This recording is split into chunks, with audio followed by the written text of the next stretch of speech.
And welcome back, everybody. Thank you for joining us on episode 4 of Long-Time Watcher, First-Time Writer, a Watch About It, Talk About It Kamen Writer podcast. We're so happy that you could join us again for another episode. I am your long-time watcher, King Fats 95th, alongside my wonderful first-time writers, Action Shakespeare. Hello. B-Drops. Hello. And the Magical Whale Gopher. Hello. This go-around, we are going through Kamen Rider episodes 11 through 13, which are Blood-Sucking Monster Gebacondor, the Murderous Geckgeras, and Lizardlon and the Monster Army. Now, traditionally, this is where we would go ahead and do our impressions from the previous episodes, but we decided after going through the previous episodes that since we mentioned that enough just usually in our impressions of the current episodes, and also since we are looking to save a little bit of time on the podcast, we are going to go ahead and skip that this time around, try something new. But we aren't going to leave you hanging. We're still going to open it up with everyone's favorite, the kill count, which means, B, it's time to update us on that kill count. Wonderful, exciting. First of all, I would like to apologize to everybody. There was an inaccuracy in the episode 527 recaps for the death counts. I missed 2 Mook deaths in episode 5 during one scene where 5 of them die in quick succession. So my apologies for that. The numbers have been updated to reflect that. Gomennasai. Gomennasai. We thank you for your hard work. Yeah, thank you very much for your hard work as always, B. Oh goodness, well thank you. I do hope to maintain some semblance of accuracy and credibility. Regardless though. As coroner. Yeah. As coroner. I mean, if it's not in that job, in what job? That's fair. That's super fair. Teeth counting. Oh, that's fair. Despite the fact that those 2 kills that were missed last time were actually shocker kills, Takeshi Hongo is still in the lead with the counts from episode 8 to 10, totaling 11 kills. Shocker has sort of fallen behind these past few episodes, though their kill counts are a little up from the last set of episodes. They have a total of 6 kills. So now that brings our grand totals to Kamen Rider at 39 kills. Jesus Christ. Shocker at 32 kills. For a total death count of 71 kills. He's 7 kills ahead. He's 7 kills ahead. And after this set of episodes, oh my god. Yeah, good lord. Boy. Well, we'll get to that in a bit here, but that is enough to be considered a massacre? yeah. Easily, yes. Very easily. And this is after what? This is after 10 episodes, right? Yes, 10 episodes. It took us 10 episodes to get 70 people killed. 10 episodes! It took us 10 episodes to get 70 people killed, and the majority of them are shocker deaths. The majority of them are shocker people who get murdered. It's goodness. great. Well, you good. The numbers are swaying on the right side. I mean, they're murdered by both sides, too. I know, it's great. but like, good lord. That is... It's hard to fathom is what it is. That's so much death. I'm thinking we're going to hit 100 easily before episode 20. Easily. Yeah, with the rate this is going. Yeah. I mean, I think we're gonna hit. God, I'd say we might hit that before next or at next episode. Yeah, probably. Maybe. And if it keeps up. I mentioned this briefly before we started recording, but for everyone at home, we're only 10 episodes in, but I've noticed a slight trend. They tend to run relatively close in numbers between Kamen Rider and Shocker, until suddenly, there's an episode where some poor saps think it's a good idea to bring a sword into a fight with Kamen Rider, and then he just sweeps shop. Yep. Just goes absolutely insane. Just paints the walls with Shocker blood. This is the real reason why no one uses a gun. Yeah, really, apparently. Yeah, well, I mean, we'll get to that. Well, yeah. But yeah, well, so with that, we will go ahead and get right on into it. We are going to start with episode 11, Blood-Sucking Monster Gebacondor. This episode aired June 12th, 1971. I had a feeling that was going to be the case. That I'm talking about something that we'll cover here on the next episode. Unfortunately, still no plot, but friends, worry not, we get a plot again starting at episode 13. It's not long, but at least we aren't having to try and remember the episode off the top of our heads. That being said, we do have a synopsis, so I'm going to go ahead and go through that real quick. Since all of their previous monsters have been defeated by Kamen Rider, Shocker tries to combine all of their strongest traits into a single monster who will be their ultimate assassin. Gebacondor needs the blood of young women to be activated, and so Shocker targets newlyweds. So yeah, this episode starts in the Shocker base where they are... Well, no, I'm sorry. Technically, this episode starts with some Shocker grunts, because we get a new Shocker man. That dude's face. Gosh, this guy, yeah. Well, I guess technically this episode starts with Hongo trying to train to be the motocross champion. Oh, yes, yeah, he's the All Japan Motocross Championship, I believe it was? Something like that. Yeah, I remember All Japan. I don't remember the full exact name of it, but... He's getting on that dirt bike and he is training. Stunting. And all the Shocker goons are making little faces. Oh, I hate that Hongo. He No, drives me to yeah, drink. confound. I love it. Confound One of them those makes Rider a boys. really, like a wily face. I don't know. Like while we were Yeah. watching, my comment was, "That's the face I make when I see a good midnight snack." Yeah, it is truly a scheming grin. Oh, it looks like a Gale face. That's what it is. Oh God, it is. That's Gale when she sees Bruce. Oh my God. Hi, Bruce. Hi, Bruce. Hi, Hongo. That's a Rider's ass. Christmas Oh my goose. God. Christmas goose. What's filling that thing? It's a Christmas goose. Boy, we're just starting early, huh? Yeah, we didn't take long. Nope. Everybody watch Gale. Chris Fleming, please sponsor us. Yeah, Chris Fleming, please sponsor us somehow with all that money your that money. you definitely have. Anyway, so yeah, we get our new Shocker man. We haven't had a good Shocker man for a while, so very happy to see him. I just looked into the Discord and saw our old Shocker man looking back at me. Love that dude. Why have you betrayed me? It's okay. You're so fickle. I can have two Shocker men. God gave me two hands. And 2 feet. Gee, King Fats, how come the podcast lets you have two Shocker men? They're dropping like flies. You better grab them quickly. Yeah, seriously. I'm the only one who bought the playset, that's why.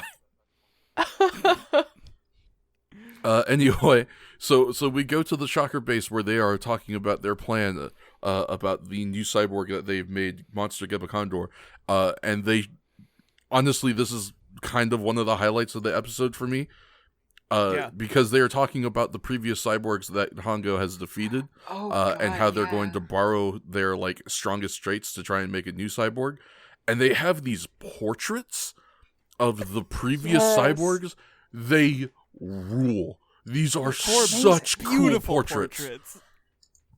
I want to buy a set of them. I absolutely Honestly, want to buy a set of them. I wonder if those survive and if they cost like $1 million, because holy shit. Or they're would in that like be the something. Kamen Rider or the Toei Museum or something at this point. Yeah, they gotta be in a museum, right? Like, If they that aren't just seems- available. But oh God, if you could buy those, I would buy those.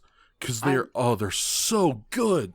Like, what It would I stopped even us in our search? tracks. Yeah, I literally stopped reading the subtitles on the episode so I could just look at these. What would I have to search to find that?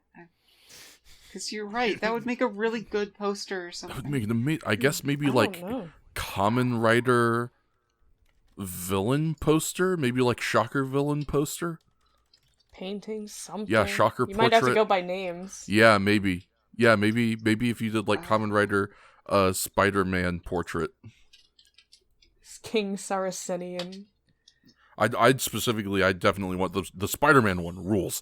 The Spider-Man one Really fucking rules. I would want the Spider-Man one. I'd probably want the Batman one too, and maybe the Scorpion Man. Reminded me led that me- Mantis existed. This has led me to Spider-Man in the wiki because they just have that as one of the pictures. Yeah, That sounds same. about right. Nice. It His did lead portrait, me. as seen in episode 11. It does lead me to a $512 with a $30 tax Jeez, toy of Kamen Rider and Scorpion Man. really? Yeah. Oh, I will have to look into There's- that when I have I'd love to look at this. $530. What? Just don't spend that. But they are non-posable. They are soft vinyl figures. It says. Oh, sounds like these might be some old collector's items then. Yeah. Yeah, maybe a little. Gosh. Okay. I'm gonna need to look into the And start looking into Kamen Rider collectibles. specifically the old Even- ones. Like Even now, these portraits have completely derailed our brains. Yeah, seriously, They're this is so good. You have to I wish I could link them on in the comments of the YouTube or whatever. The best I could do is say just go check out episode 11. It's the first 3 or 4 minutes mean- into the episode, so it's Yeah. real early. But God, these portraits are so cool. I'm gonna They I'm look gonna do you so one good. better, Fats. Are you gonna- We have this thing. It's called a Twitter.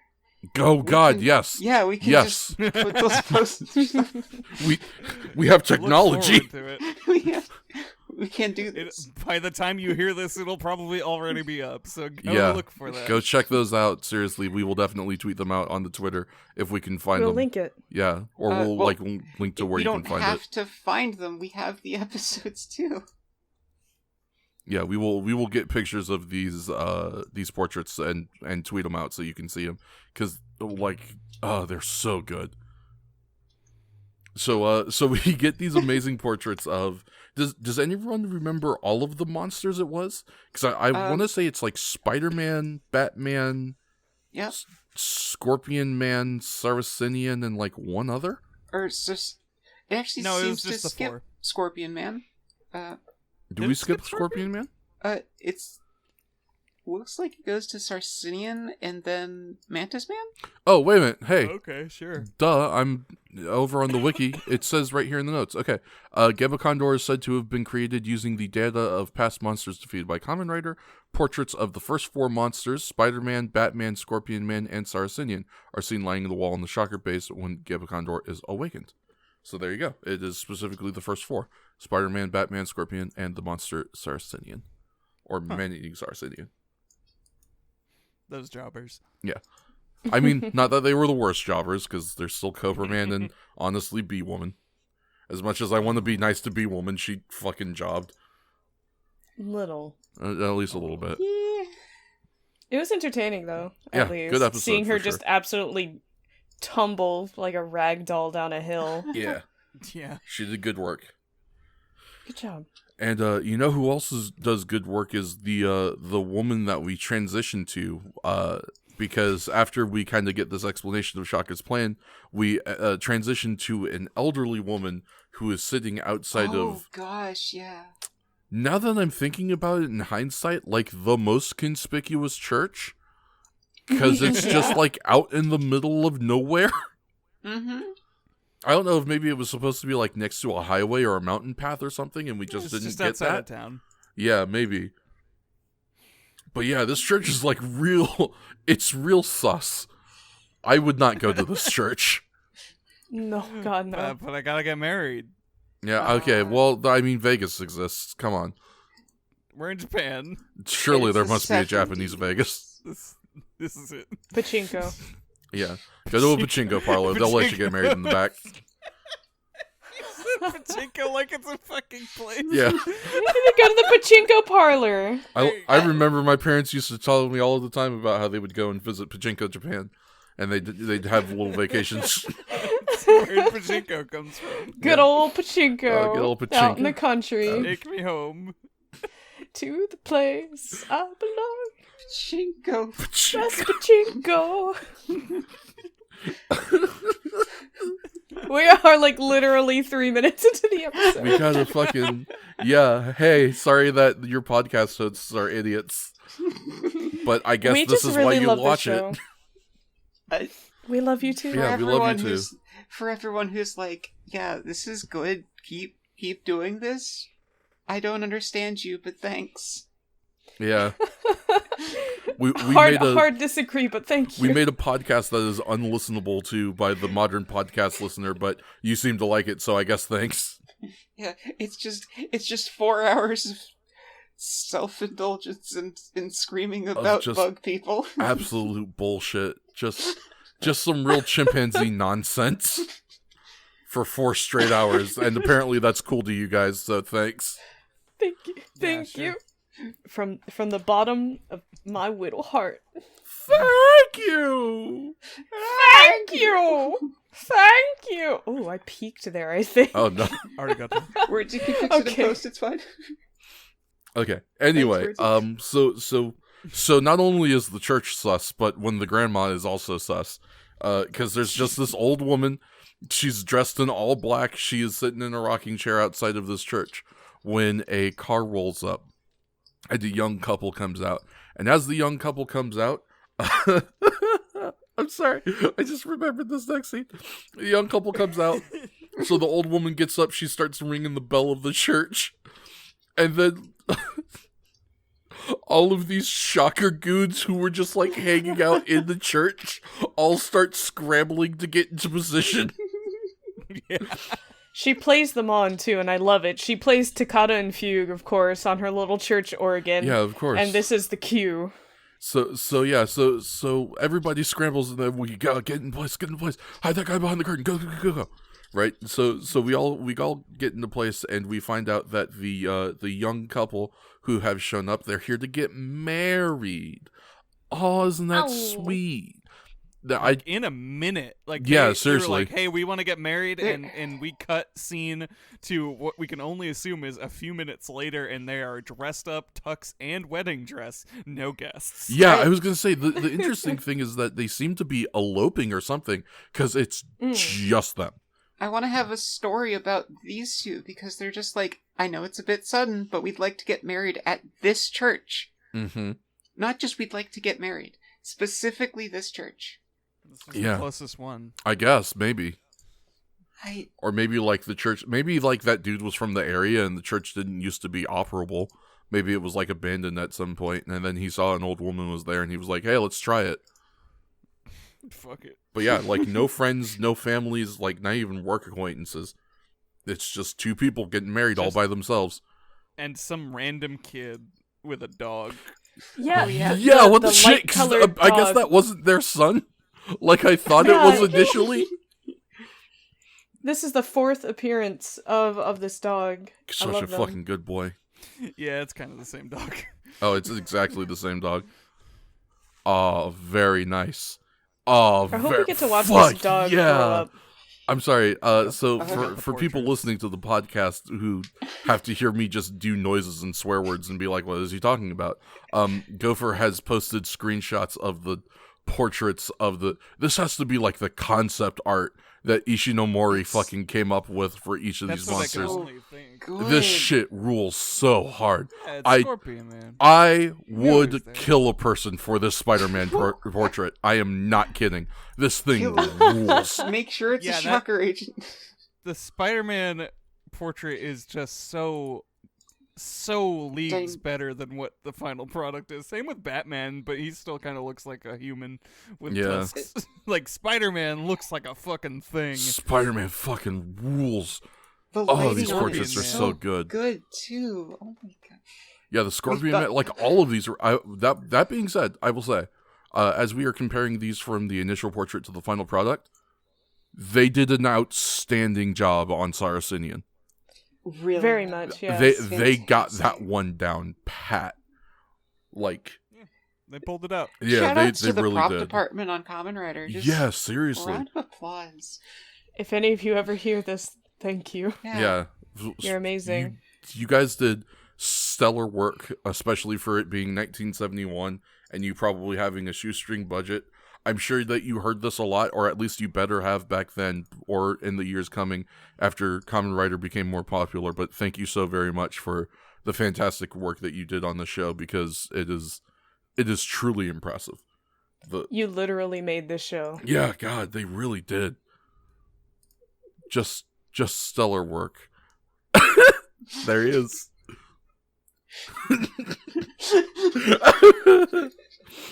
Oh goodness. Anyway, so now that we've reacted to Discord stuff while we were supposed to be recording a podcast, so yeah, let's talk about this kid and his very limited engagement with this whole episode. Not even just the scene, but literally the entire episode. Right? So this car rolls up, this couple comes out, and starting behind them and then running past you in front of them is this little kid with his dog on a leash. One would reasonably assume, because of this, that the boy is their child. Except the boy is not at the wedding. He's watching the wedding. They never speak to the boy. Yeah, they never speak to the boy. The boy never speaks to them. The boy is not at the wedding, but watches the wedding from outside through the window. And then the boy is not even referenced again until later on in the episode. Mm-hmm. Whose kid is this? Yes, I thought this would be another instance of, like, Takeshi Hongo, friend of children, and this child would run to Snack Amigo for whatever ungodly reason for help. Yeah. And he'd be like, oh my god, they killed them! And Hongo would be like, it must be Shocker. Yeah. And he'd go and get them. So, yeah, and to that point, I guess we'll get to that, but this set of episodes is a real format breaker. Yeah. Yes. And I think I wanted to point out something, but I will save it for the end of the third one, because it's a consistent fact of all three of them, and I just kind of wanted to wrap it up with that. That's fair. I have a feeling I know what Shakes is talking about, but we'll get to it when we get to it. So these this young couple decides to get married. The granny has come inside to be part of the wedding service. She's playing the organ. She's playing. Is that song called the Wedding March? Isn't it? Da da da da da. You've all heard it. Yeah.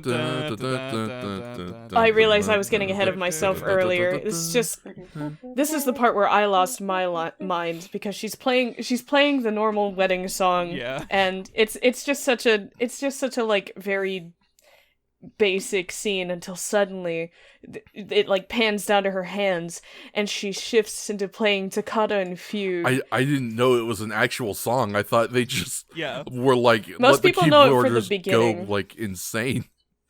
Like this is like the fugue part of the song, but most people know the song very well for like the first opening notes where it goes da-na-na, ba-na-na-na. It's that song. What? Yes, it is the continuation of that song. Holy shit!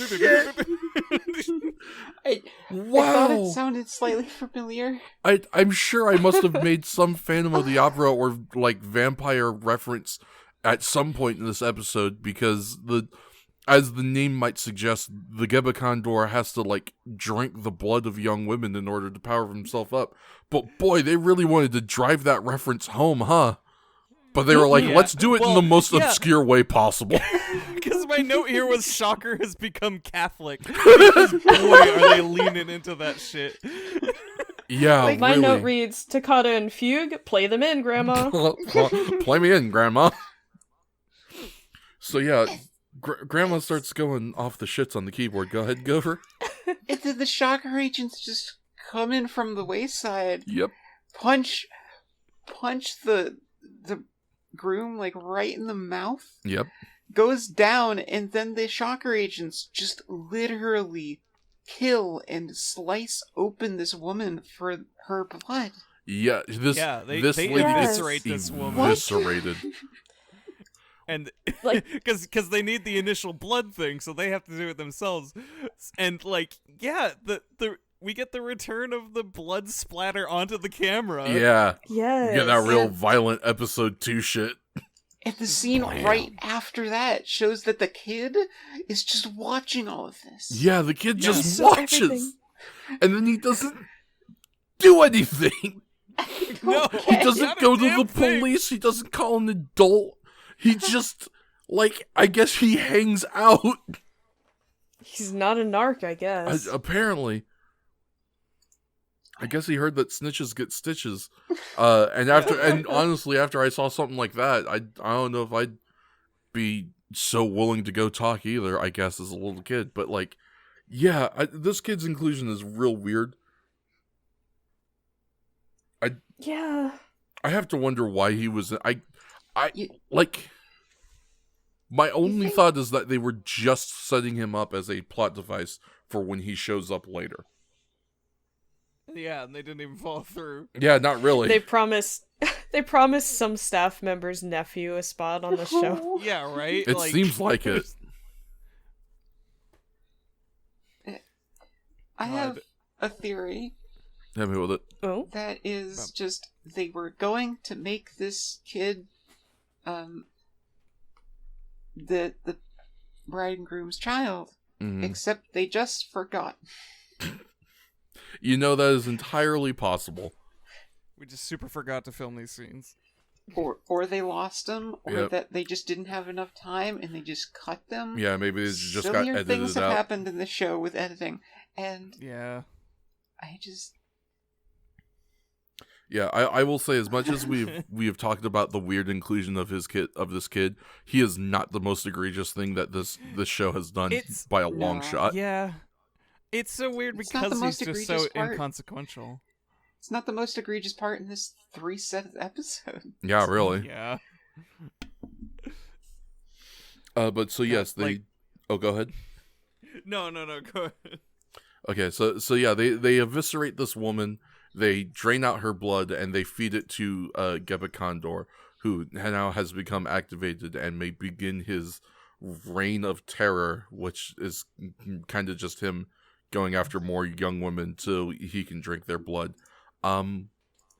Yeah, they kind of just made him to, like, fuck shit up without any other purpose. Yeah, really.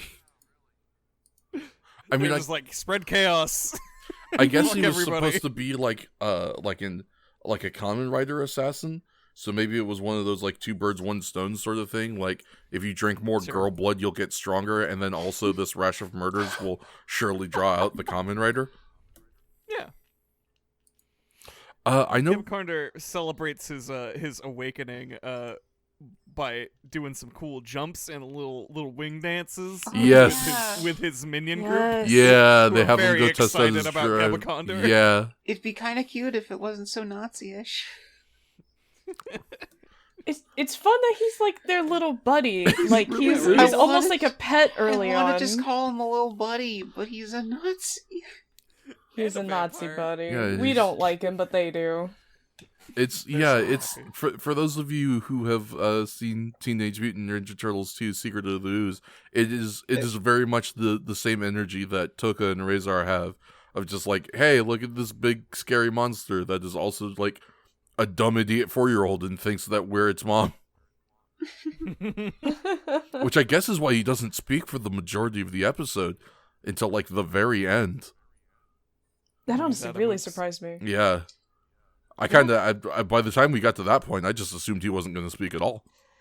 Because he's just Yeah. like a creature. Like, Yeah. when we first see him flapping his wings and jumping around all happy, like he's with the shocker goons, and he just like jumps at them, Yeah, you like and Rider they all like kicks them. topple over. And then they're all like, oh, good boy. Yeah, you're gonna get him, aren't Yeah. you?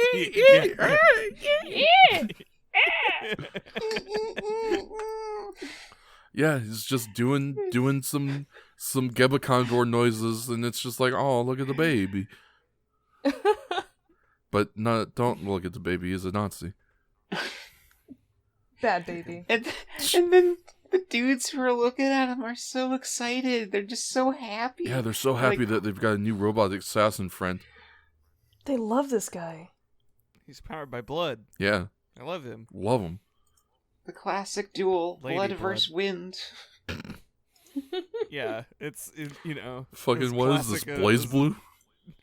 a dynamic Maybe. as Batman and the Joker. Yeah. Clowns versus bats, blood versus wind. It all makes sense. Yeah. Aliens versus rocks. Yeah. Classic. You It's could- timeless. Aliens vs. Predator. Could have just gone there. Well, yeah, but I was going for the Superman poll. Oh. Oh, I know a lot about Superman, don't worry. I know that he's got Super and Man in his title. Yeah. it's true. Not gonna lie, he Something do I be a really- man, though. There's something amazing when we hard cut to the next scene that Gopher was very kind to point out, and I don't know how long we want to talk about it, but I have to mention Yeah, I it. mentioned it. Well, hit us. Hit us with it. Yeah, when we do the hard cut after frickin' Gebacondor's playtime, we go to Snack Amigo, and do you remember the hard cut to that like toy duck that Hongo was playing with? Yes. It's still there. It's So still wonderful. He's there. still hanging out at Snack I Amigo. don't think I noticed it until the next episode, but yeah, Wind Up Chicken is still absolutely just in Absolutely that just shop. chilling at Snack Amigo. I like to think love- that that's just a toy that one of the people have. It's They just Shinji's. kinda It's threw an it in there. Or It's an Shiro's. integral part of Team Kamen Rider at this point, I would say. Yeah, it's another member. It's their mascot. Hmm. Should we be like a bug or something? Shut up. Yeah, look. Hey. I don't fucking yell at you when your mascot is like a tiger or some shit, even though you're a dude. Fuck out of here. Redskins indeed.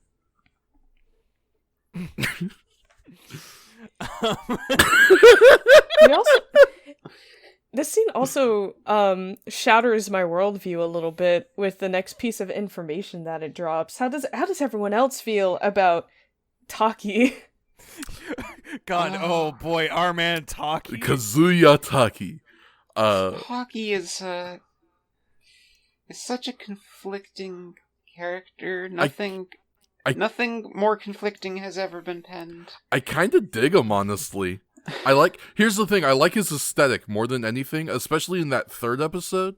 I mean, I don't think it's spoilers to say what the guy is wearing in an episode, so like, the pink shirt, but with the sleeves rolled up, and the black gloves, The gloves, oh my god. it's a Yeah. good look. You got your shirt and your jeans a size too small. He is popping off in broad daylight. Oh yeah. Yeah. This is a man who knows Picked up that on he a is sexy. Thursday afternoon. He's on he's on He's some got a fucking little, Sean like, gold Connery, James medallion, Bond shit. too. Yeah. Yeah, he's got the little gold chain with a tiny little Yeah. medallion Yeah. in his V-neck. Hell yeah. Yeah, this dude's doing it. Doing it on a Thursday afternoon. Eligible bachelor. Except that he's not, because Chest he waxed. gets introduced in this episode, and you know what that means. You're right. The way he's introduced in this episode first before he ever appears is during the shot in Snack Amigo, where apparently they've received a wedding invitation Yes. to Taki's wedding, and Tachibana explains who this man is. He is Takeshi Hongo's racing rival. Apparently this guy is better than Hongo. Yep, at motorcycle driving specifically. Which is unrealistic. But Yeah, right. I'll give it the benefit of the doubt. It's a science fiction kind of a fantasy children's show. Not everything in it is going to be totally realistic. Yeah. I understand that the idea of Yes. somebody beating Takeshi Hongo in a motorcycle races is highly improbable, but you gotta suspend your Listen. disbelief for something. We subsequently get some proof that this guy might be kind of backing up the hype. Yeah. behind him Yes. This guy, he in many ways. yeah. So But first he's got to get married. yeah. First, he's got to get married, and if he's going to get married, who better to be there than his friend / rival? I guess Takeshi Hongo. That was something that I don't And- think they really clarified on. And all of Snack Amigo. Yeah, and also all of Snack Amigo, because The they've got entire fuck all else to staff. do, because nobody else goes there. Like, I don't want to hate on Snack Amigo, I love that crew, but also that is a failing business. Because the only It's- people I ever see in Snack Amigo besides the Snack Amigo employees are Hongo and whoever our guest character of the week is. It's just like a ice cream shop, isn't it? I think it's a cafe. It's a cafe. Cafe. Or I guess by Coffee. the name it's a snack shop? I don't A fucking snack know. bar. Snacks. I mean, that's basically cafe, but I mean, I don't ever see him serve food. I only ever see him serve drinks. to be fair, we only ever see Hongo ordering things, and all he gets is black coffee because he is just such a hardened man. Yeah, real hard-boiled detective type. He's a real man's man. Oh, man. Black. A man! Oh, man. Man! A man! That's Takeshi Hongo, my coach, my big-ass man.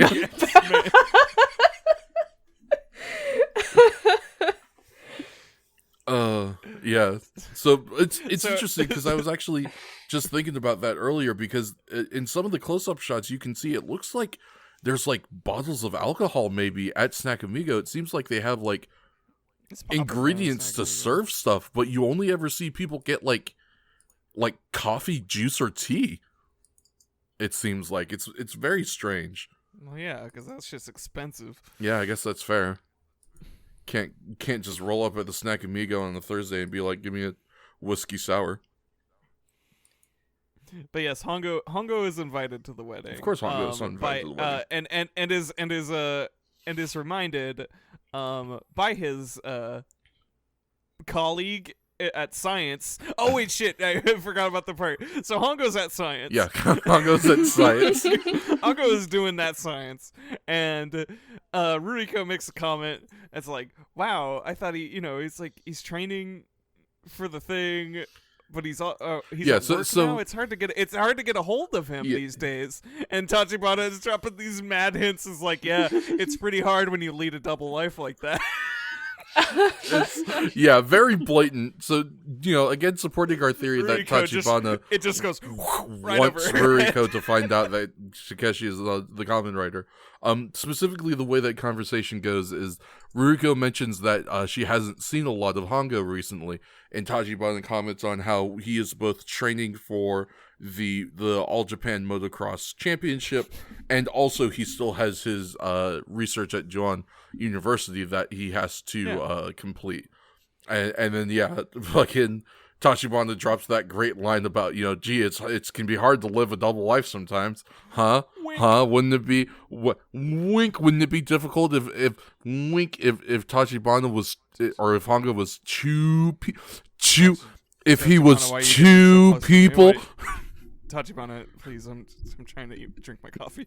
What if he's like got his ear in her nose? Like what if he was two people? That would be wild. Like really, really trying to drive home the fact that like, hey, your friend is a cyborg. But good old Ruriko, she couldn't catch a ball if you put it in her hands. She stone faces it. She doesn't acknowledge that innuendo a single bit. She accepts it at face value. Yep. And then we cut to science, where Science Man tells an off-screen Hongo that he's gonna be late for the wedding. Hey, you're gonna be late, for your friend's wedding. Again, not sure when we Hongo established the friendship. Yeah, Hongo doesn't say anything for this whole scene. He's just doing some research. He looks up. Other dude comes in, says, "Yeah, you're gonna be friends for your late. You're gonna be friends for your late wedding." Yeah. Cut to wedding. Yeah. Cut to wedding where Tachibana and Ruriko and everybody is there. Yeah, Shiro, girl, whose name I can't remember. We had kind of wondered a little if maybe for whatever reason, like, Hongo actually really doesn't like this guy. Like, they actually do have a heated rivalry and the friendship is relatively one-sided. Yeah, but I mean, it's not really explained or explored at all. It's just kind of like Hongo didn't feel like going, I guess. It's just adding up to a certain other part of these 3 episodes. Well, yeah, that's true. It's our first little glimpse into this, like, huh? That's weird. Anyways, I guess he didn't show up. Yeah, so wedding happens. Everyone's very happy. Hooray for the happy couple. This is the Shocker Church, by the way. Yeah, they are getting married at Shocker Church. Which Shocker Church is extremely dedicated to the ceremony. They go through the entire bit. The whole thing. It's very good. You were legally wed by the time they're done and try to kill you. Yeah. Like, they decorate and everything. They got flowers out. Yeah, it's a whole affair. It's very nice. I stick to my theory that someone in Shocker just really wanted to be a wedding planner, I'm telling you what it is but that got the Shockerification. that guy who they have pretending to be their priest, he was just already an ordained minister. And so they were like, well, this is a convenient little happenstance that we have here. And he was like, all right, well, I'll It's a do side it, but I'm hustle. going through the ceremony, motherfucker. Here's my It's just a my side hot hustle. theory. Here's my hot theory. Hit me with it. That actor is a real ordained minister. Oh. And the couple in the beginning were a real couple that wanted to get married, and the producer was like, "Hey, So we'll get you scratch our free backs, and yeah, we'll scratch give you a yours. free wedding.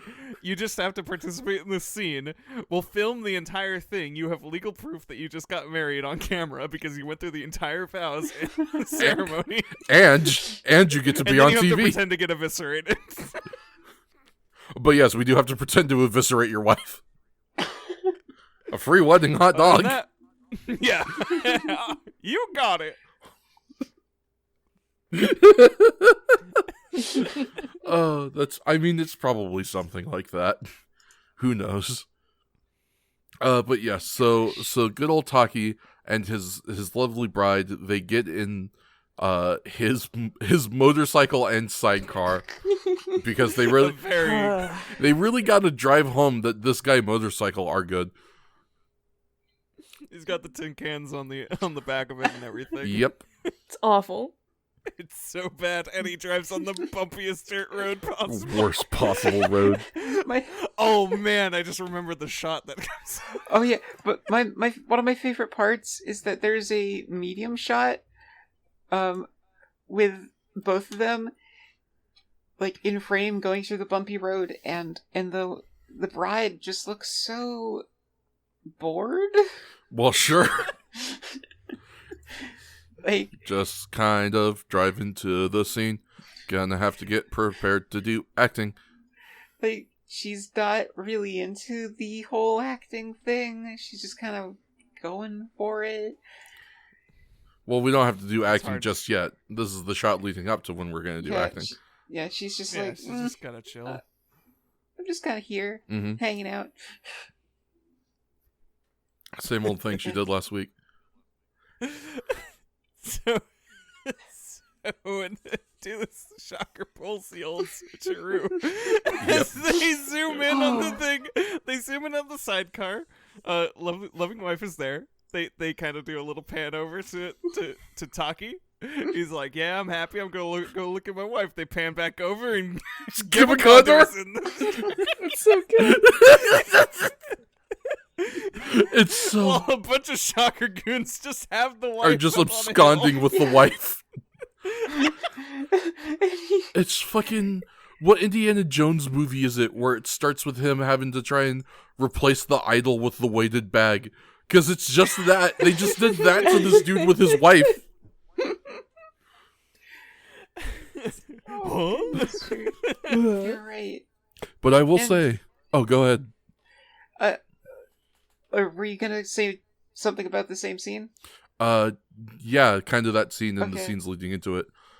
Okay. So I was gonna say, I will say, I appreciate the candor of Kazuya Taki, because the man does not allow himself to be startled for long.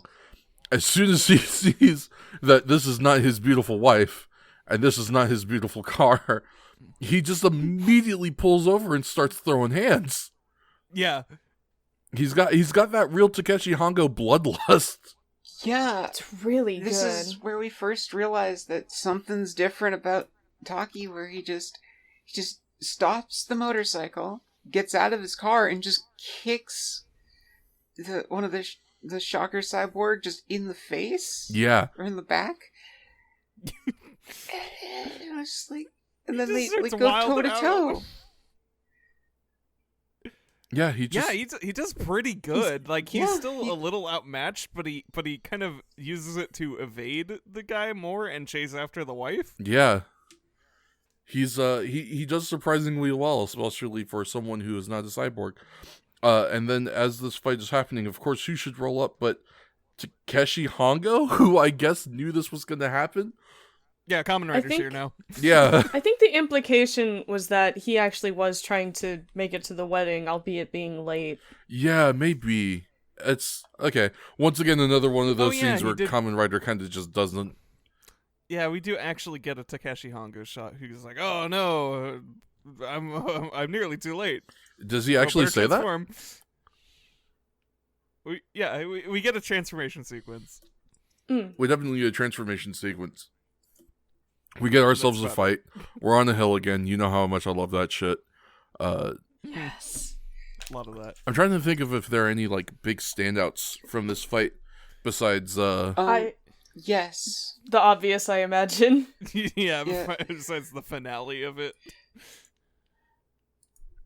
I don't really think anything particularly comes to mind outside of I do remember Taki just before Hongo came took a really cool fall. Like he did a big flip fall. Yeah, That was a good one. he did a serious stunt. hell yeah. Took that was front really flip good. bump.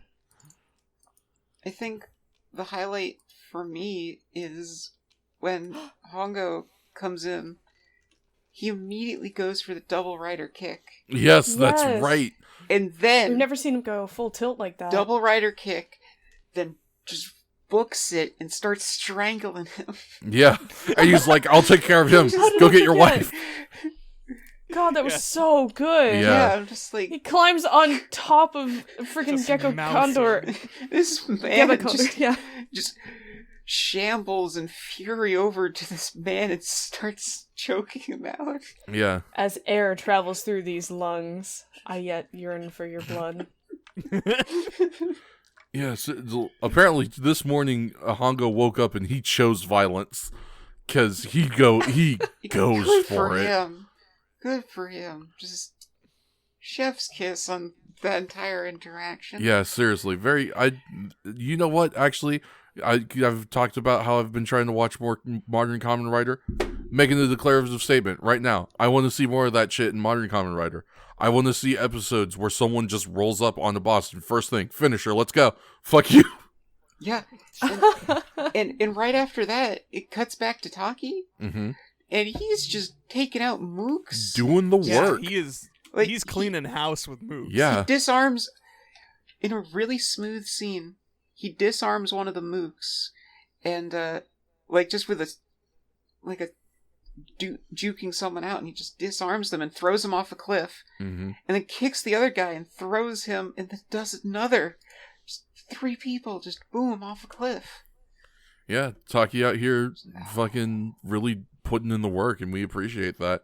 And he saves his damn wife. Yeah, most importantly, he does the thing. He does successfully protect the wife. Oh, I just remembered. What's Kamen Rider doing? Well, unfortunately, Kamen Rider is getting himself served a little bit of an ass whooping.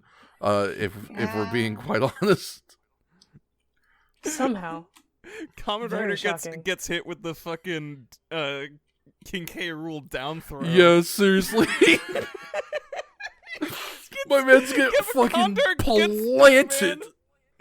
plants him into the side of the hill, ass out. He's Yep. done. Dunyan rings. Gebacondor escapes.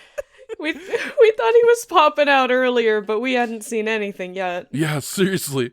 He's just hanging ass out from this mound of dirt. I mean, And it's so And that's the last we see of him for, a while the in this majority of the episode. rest of the episode. He gets so owned and just he fucks off and He doesn't just, show like, his hangs face for a out there. week. This dejected sits in the dirt for a while thinking about where he went wrong. Honestly, I might too. If I got dunked on by a baby. Dunked on by a baby and this normal ass dude just took care of all the mooks and saved his wife while you were getting jobbed. Yeah. Like And this is the very first time we've ever seen Kamen Rider be just matched like this. Yeah.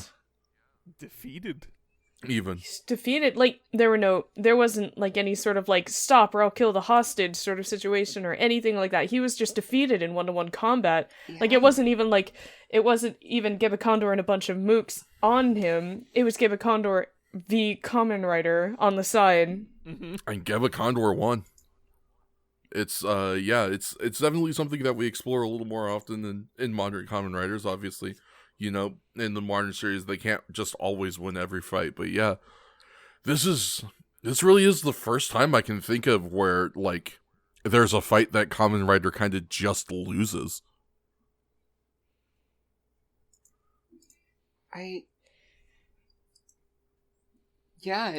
I'd say that this is even like the first time that not only that he loses, but he just gets good hits on, or the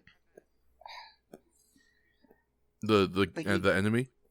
Yeah, Gebacondor, is that Yeah, how it's pronounced? Yeah. Yeah. Gebacondor, Gebacondor, just like Condor. He just he's the first one to get some like really good hits on Kamen Rider.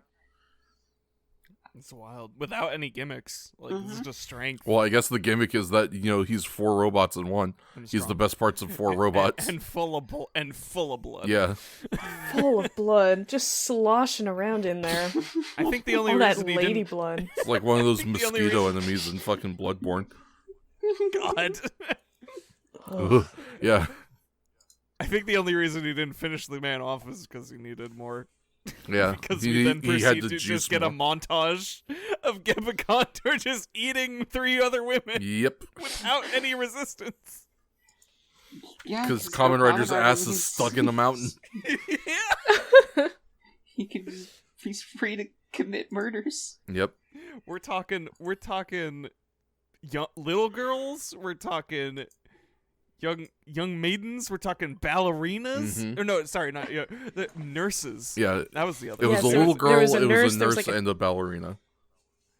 And the ballerina one was was an especially interesting. It was sequence. very nice. Yeah. I liked it.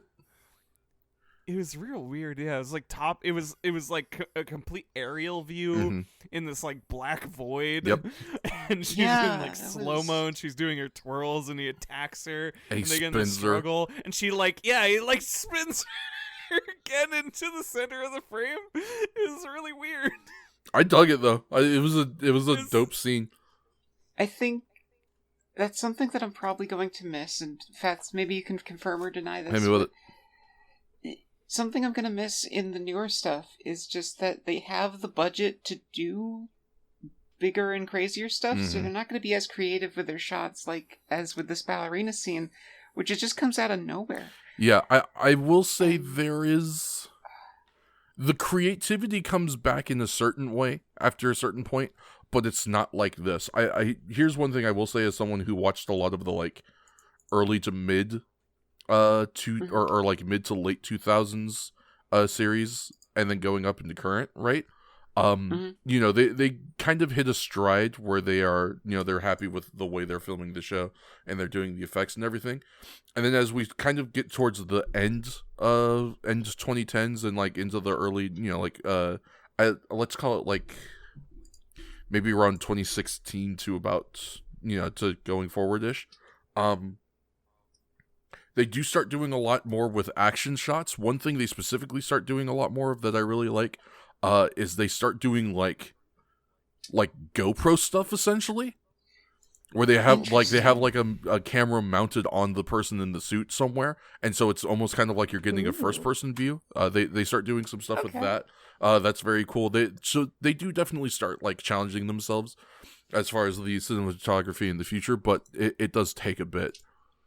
It goes a different direction. Yeah. Like, the creativity. This is a creativity fueled by a lack of budget. Right, which exactly. is its own flavor.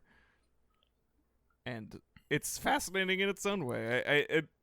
It's wonderful. For as much as we laugh at the weird-ass things in this show, there's a lot of... some of this stuff is just so much heart. And, they really wanted to just make something unique and cool. Yeah. It's absolutely one of the reasons why I was very interested in checking out this season in particular, but also some of the earlier stuff, is because, once you get so ingrained and so used to some of the newer Heisei era stuff, where they've got they've got the money, they know what they want to do, they've been doing this for a while, they've got the nice big special effects budget, they've got the sponsorships and the toy deals and everything, and when you've been watching that for a while, it's really very interesting to go way back to when all of that stuff wasn't there, or it was like just starting to show up, to see how they kind of had to tackle doing things differently. Because a lot of the same concepts are still there. And it's just like, well, how do you execute properly? And so it's very interesting to see, because like as a good example off the top of my head, Cobra Man has that flame breath ability, right? And they've got, you see clearly there's like the tube and the mask where the flame is supposed to come out and everything. And, they do some really unique stuff with how they are trying to do that particular effect. Whereas I can say pretty confidently that at this point, it would probably just be like, mostly just a combination of like CGI flames and then like setting set pieces on fire. Like they would definitely still do some cool stuff with it, but it would be very different with a newer season versus what you're getting here.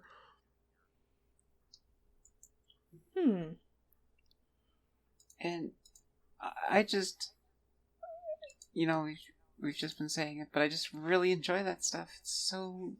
Yeah. I just love seeing how that works. Yeah, and I will say it has been even more interesting, right? It's cool enough just to see how it works, but as we've kind of talked about over the last couple of episodes, it's extra cool to see, like, as their budget increases, what they do with it.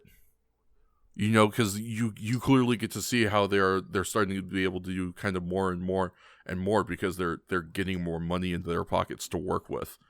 And so you're seeing, they were pretty ambitious from episode 1, but if you kind of look at some of the stuff they're trying to do in episode 1 versus, some of the stuff they're trying to do in the later episodes, you can really see they kind of just it's just a real kind of vertical ramp up, and it's very cool to see. Mm-hmm. And right from that, we get another paint splash of blood. Yep. As in the black void, you can see someone, or just not literally see it, but you can see that there is definitely a bucket of paint thrown onto the camera. Yeah, that is absolutely just what the effect is. But I still, like, we hadn't gotten this effect since the Batman episode, and so I was so happy that it was back. It's so wonderful that it's back. It's so, I guess I shouldn't be, because it is the depiction of an incredibly brutal murder of a young woman, but like it's the brutality that I like, you know what I mean? It's like watching a death match in wrestling. Like I'm here because I want to see blood. I want to see some dude go through a bunch of light tubes. Let's do this. Attack, violence, kill. Yes. Yeah, I want the violence. I want the blood. I want someone to be like almost drowned in a fish tank full of piranhas. Let's do this. And can we go back to Tachibana? Yeah. Just the real heroes of this episode. Yeah, really. Of course, we go back to Tachibana and the kid who's still hanging around the church. Just hanging, yeah. So Tachibana goes to investigate the church. Mm-hmm. And that kid's just there again. Still holding the dog. Yeah, hanging out with his dog. That sweet what a dog. wonderful dog. Yeah, incredibly good boy.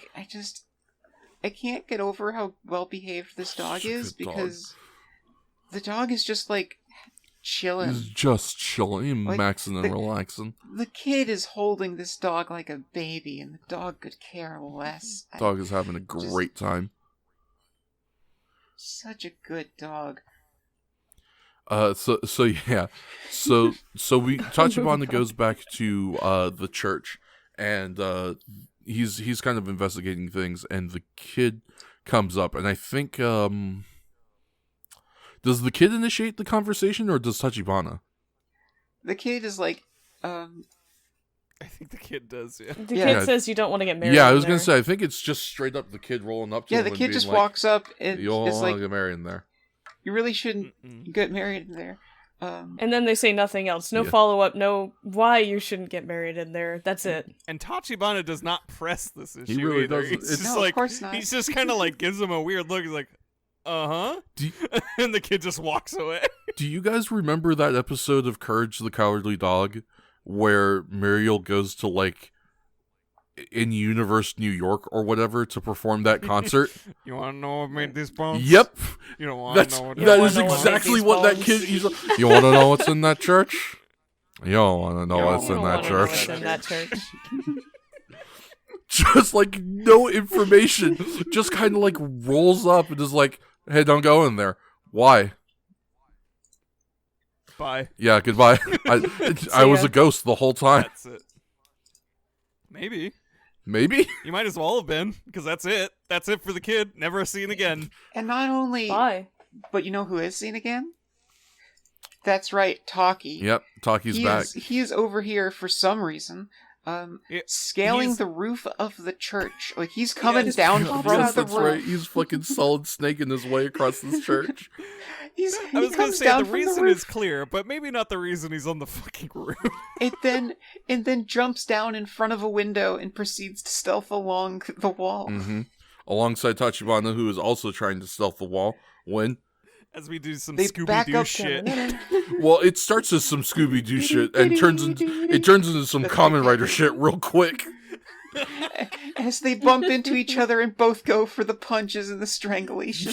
Yes, Immediately with that So beautiful. Hongo they energy. bump each other in the back, and then I think Taki turns around and immediately gets punched in the face by Tachibana.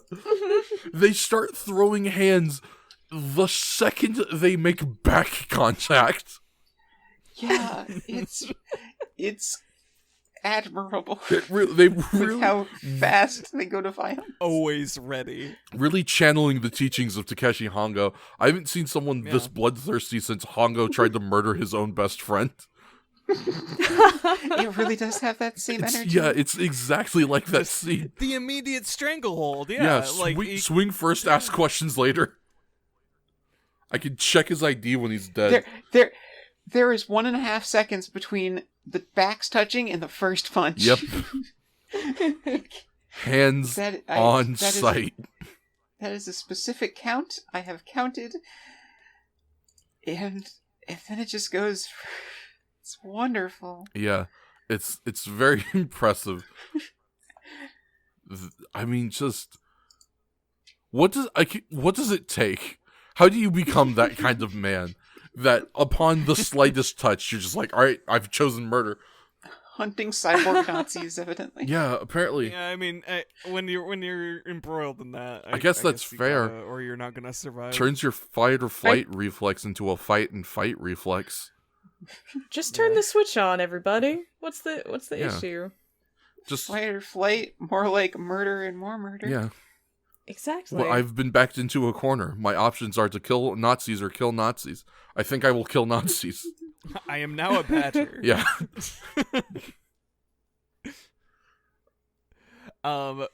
They recognize each other soon enough though, Yeah. and Taki releases him as he was super starting to win that fight. Yeah, he Choked super was. Tachibana out. But they're cool. They're like, oh hey, you It's also you. thought this church was weird.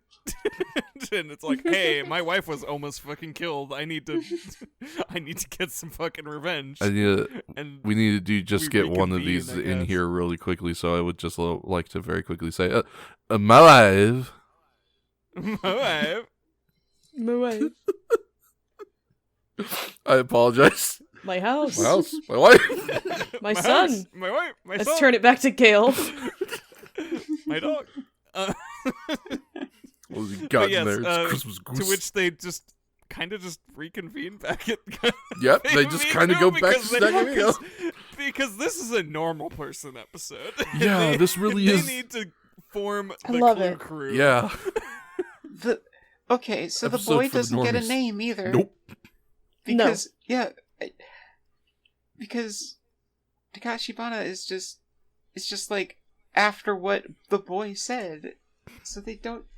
My Why boy. was the boy in this? I mean, the child wasn't willing to give pertinent information as to, you Yeah, know, fuck him, he why doesn't your get a name. safety is in peril in this area. Why would he give them his name? He's a mysterious figure. Yep. Yeah, I think he was a ghost. I think it was. He haunts this church. He's the real mastermind behind Shocker. Yeah, Yeah, he's the one that's talking through the eagle. I love that concept because I'm pretty sure the name, like, I don't remember this for sure, but I'm like 95% sure that the name of the leader of Shocker is supposed to be like a big hell Satan or something. Oh, how wonderful if that were, if that's Onion the case. is yellow diamond. God. Anyways. This is one of my favorite normal people episodes because even Shiro and Ruriko's friends, who I never remember the name of, are in on it this She time. only gets to be Ruriko's friend because her name doesn't come up enough to be relevant. Not anymore. I mean, she barely even comes up enough to be relevant. I don't think she'd been in an episode for a while. It's been a while since she said anything. Yeah, for sure. Yeah. But yeah, they're all in on it. They get the team huddle and then go over their master plan. Yeah, of how they're Tachibana gonna- has some real Scooby-Doo shit in mind. Yeah, how they're gonna pull one over on these guys, and I don't know what their follow up is. They're gonna do something We're though. gonna do some shit. Pull a fast one. So their pull a fast one plan is Tachibana and Rurikyo are going to pretend to get married. Meanwhile, they've rolled up in a car that they intend to leave in as well, which in the trunk they are smuggling Shiro and other girl. And back up on the roof is Taki. Yeah, And scoping it out. He just loves it up there. yeah, he's like Batman. He lives up there. Oh, and I think we may have brushed over it slightly, but this is an attempt to find out where the Shocker people are hiding in this church, because it's just like a church. They looked in it, but they didn't get to investigate very thoroughly. Because of the old woman.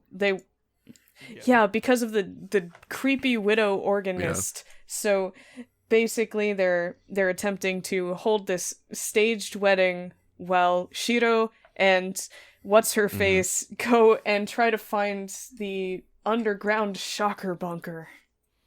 That sounds like a place that I would want to use. They're basically never seen again. I don't think they succeeded. Don't. No, they don't. I don't think they leave the trunk. I think they do, because the see... rest of this scene plays out without them leaving the trunk, so I assume they left already. You would assume, I guess, but like you said, you never see them leave the trunk. Maybe they died. Well, they can't have died. They show up next episode. They're definitely They're ghosts. No, we do see a scene of them. We see them walking around the premises outside of the church, and we never see them again. We? Wow, I just completely There's like a scene. Erased that from my mind. I did too. There's a scene of the two of them walking down some stairs, sort of investigating a wall outside of the church. I thought that was Tachibana and Taki. No, that's Shiro and what's her name? I'm gonna go check. You can check timestamp 17 minutes 44 seconds. 17 minutes 44 seconds. I'm just gonna believe you, because that section of the episode kind of ran together anyways. Oh, yeah. It's very fast. Yeah, It's just fair. very quick. That's just, why is that scene there? That has no relevance, does it? To show they left. I guess so. Here, hold on. 14 minutes. So I guess remember that they left the car and that they're investigating the outside of the church looking for an entrance into the underground Shocker bunker. And please just remember that as we proceed to go through the rest of the scene. They fail. Yeah. You said 17 minutes. How many seconds? 44. 44. 17, 30, 41. Here, we'll start. Oh, there they are. You're sure shit. I did. Yeah, I must have just entirely forgotten that scene in my brain space. Yep. They're such nobodies that you couldn't even recognize that they were on screen. I'm sorry. Yeah, I really want to treat Shiro better than that, but they don't give him any lines. I love Shiro. What's her face? What's her face? Fucking so-and-so can be ignored. She could get more lines if she wants to be relevant. The only thing I like about her that has been relatively consistent is that she has a sense of self-preservation that Ruriko does not completely lacks. Like in the Ruriko episode could with spell self-preservation. it was in King Saracenian when what's her name was like looking out the window and was like, someone's outside. And Noriko was like, huh? And she like rips back the curtain. Excuse! See nobody? You know, here is the problem, I think, actually, with Ruiko, and I feel like this is explored a little more in the second episode, so we'll get into it. I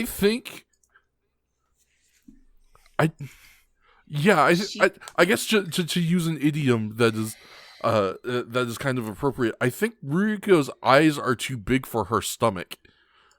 I think Ruiko really thinks she's that bitch, and she's not. Increasingly, in these 3 episodes, I think she is increasingly trying to become that bitch, and to varying degrees of success.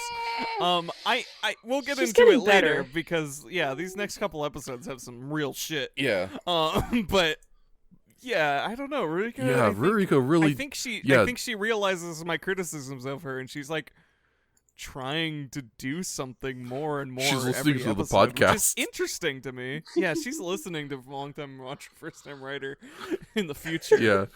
Well, and then going back in time. As we will learn, so is Takeshi Hongo. Yeah, apparently. Yeah. Yes. So yeah, they Tachibana, there we go, that's his name. Tachibana and Rukia, they are of course attacked by the Shocker people. Grandma's off the shits on the keyboards. Can we need to talk about their disguise. Yes, the disguises. They're fucking they roll up in this car, which looks like they took it from a fucking destruction derby. Or something. It's just covered in paint. Like covered in paint with it's supposed to be like, oh, we're getting married. There's like a big just married on the back, but there's just all kinds there's of so much of design. random shit. There's an And eyeball on the eye front. on the door. I don't get what that is. Yeah, there's just like a bunch of like sayings in Japanese on it. It's so weird.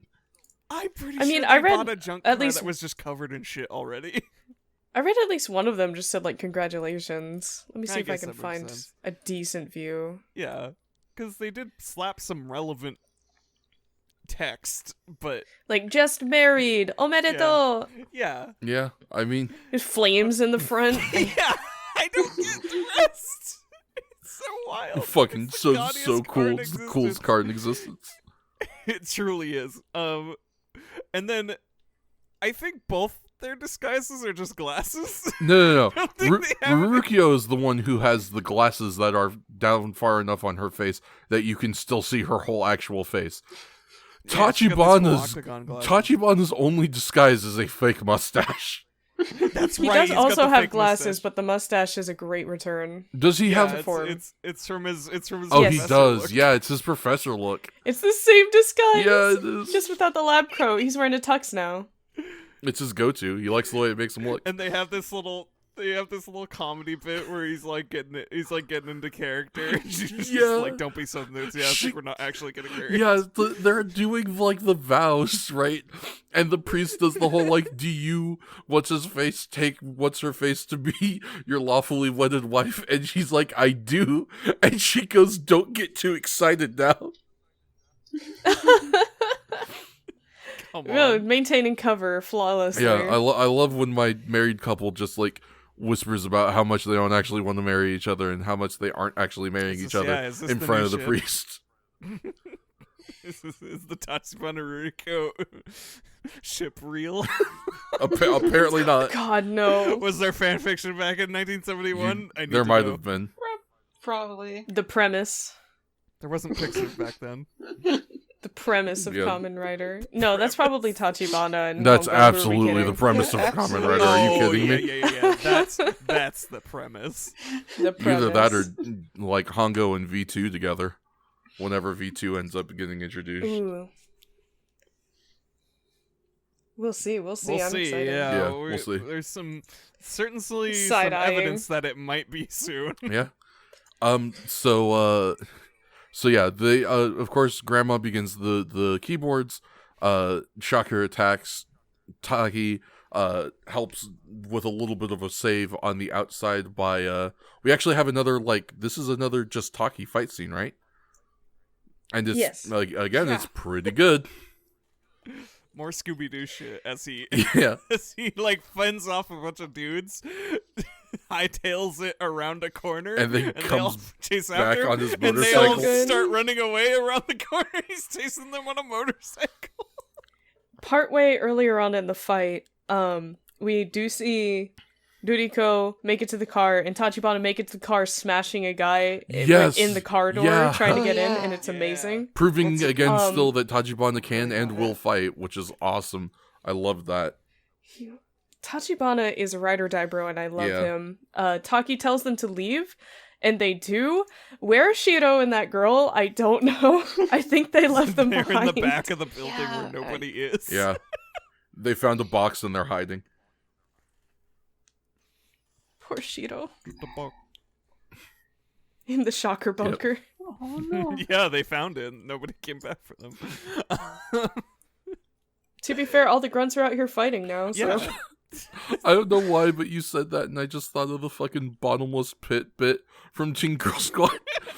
Just Shiro and what's-her-face trapped in the bunker.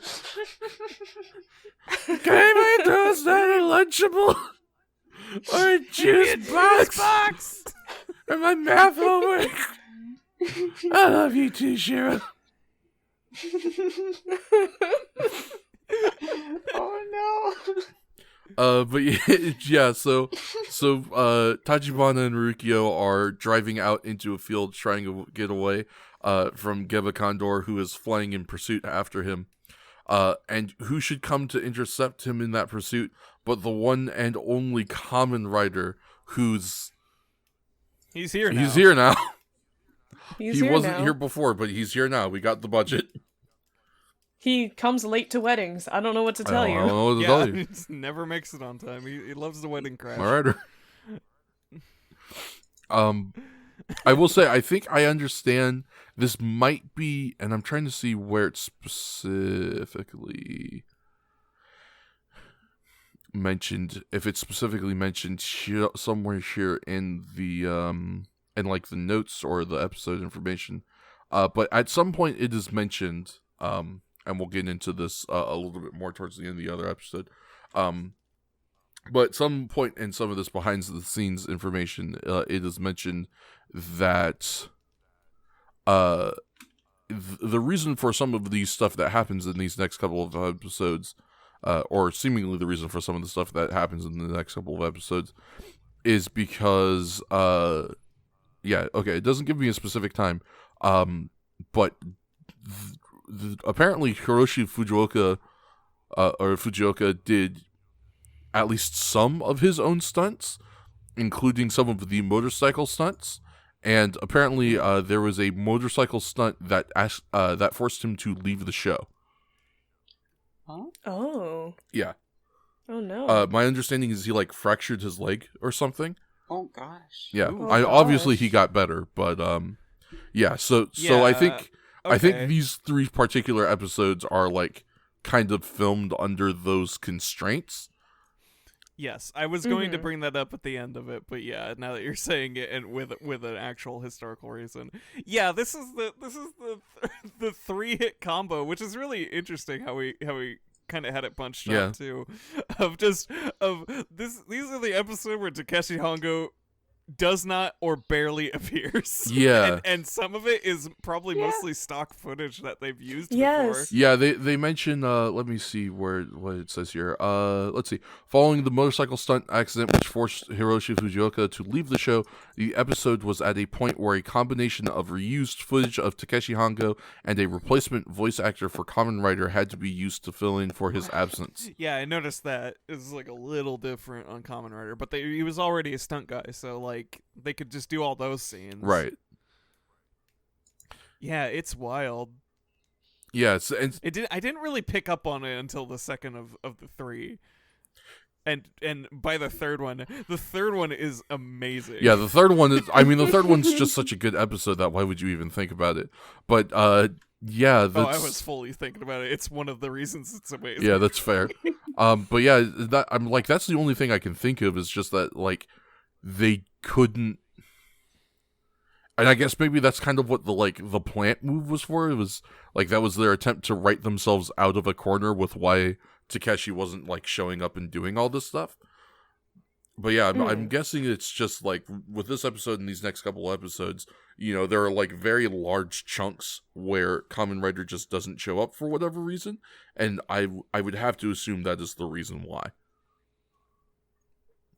It's probably the safe assumption. It also makes sense because I don't think Takeshi shows up much of it all in these episodes. Really, that's the thing. No. Like Kamen Rider makes his appearances. It is Hongo himself that is. He's just gone. Yeah, conspicuously absent for sure. Living a double life. Yeah, he's living that double life. Isn't that right, Ruruki? I think he might be. I think he might be Kamen Rider. He might be. Nah, couldn't be That's him. ridiculous. No. I'm sorry. It was stupid to even bring it up. Yes, it was. Yeah, please be Come careful. on, that'd be like saying that Parker kid is Spider-Man. Ridiculous. That dude's a nerd. What are you Yeah, talking exactly. He's a right? nerd. He can't do Yeah. sports. Some people think Bruce Wayne is Batman. Right? Can you do the fucking butts match? Oh god. Anyway, Kamen Rider, but do the butt smash. Kamen Rider do the butt smash. The problem is, yes, they do. There's only one man in Japan with all that ass. Well, Yeah, there's Taki. two now. I was gonna say That's true. That's true. Taki has proven himself. Taki worthy. is just a little bit caked up, isn't he? But yeah, we get to our fight scene that we stalled on a little. Yeah. So Kamen Rider super jobs for a while again. yeah, he does. He jobs, which I mean, I guess it makes sense in hindsight because this is supposed to be like the giant rat that makes all the rules. As far as shocker monsters are concerned, it. I feel like if I was, just to take like a real life parallel, I can pretty confidently. I'm not gonna try and like be mean about it or anything, but I can pretty confidently defeat a good number of the people in the Hive Discord fighting game group. But if I thought you were going to say in hand-to-hand combat Which, you would Abby- just beat up. yeah, no, everyone in the I've murdered community. 4 people before. No, but Oh, no. if say the that. best fighting game instincts of the 4 people I normally can beat were just combined into one dude, I'd probably job to him for a bit as well. And you'd have to figure out a way to cheat. Yeah, You'd have to figure out a way how to dodge dolphin spam and pull cables. I'd have to. Yeah, God, could you imagine having to dodge dolphin spam and the shit that Axel does? That'd be awful. We can't get You'll too. get That's- there. It's fun. And that's the Gebacondor. Except it Yeah, doesn't. except that It doesn't use any of the gimmicks. No, he's just real strong. Yeah, him just real buff and can fly, which I guess Batman could And can fly, fly. so he's got that. Except when he got thrown off a bridge. Yeah. Couldn't fly when he got thrown. Well, I think we were assuming that his wings already got ripped off. Yeah. Oh, very possibly. he had to take them. Yeah. That's all I needed to know. That fucking face. Looks like a goddamn Grinch.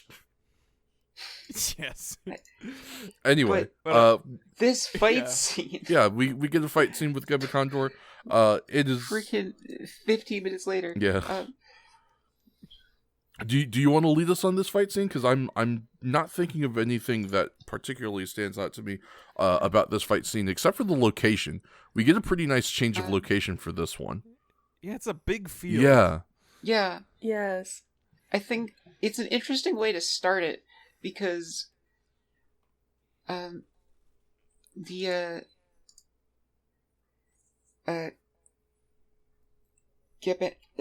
Gebacondor.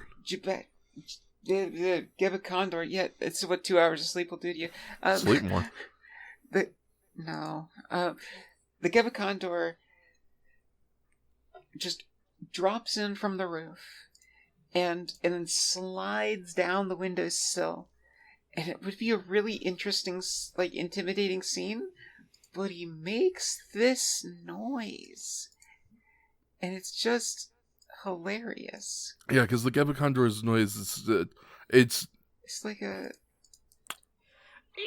Yeah, so yeah. A lot of high pitch E's now that I'm thinking about it, because yeah, I mean, like, we got a really good one next. yeah, episode. Geckgeras, Yeah. king of the high pitched E.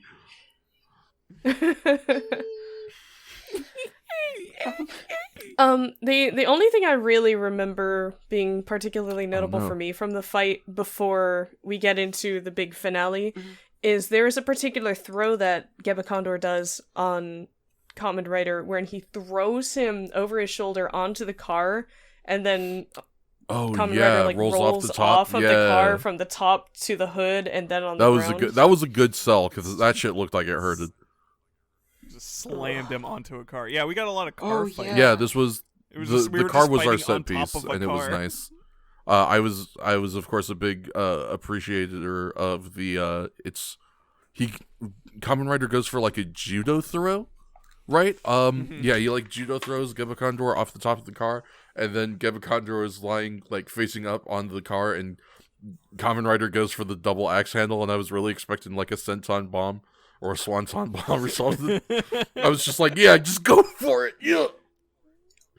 Elbow from the top rope from the Kamen Rider. Yeah, right. I was like, I want a Rider elbow. I want a Rider elbow drop. Are you kidding me? Fucking Kamen Rider people's elbow. That's how we have to end the fucking Piratiras episode. Center of the ring, arms kicked to the sides, the Rider's elbow.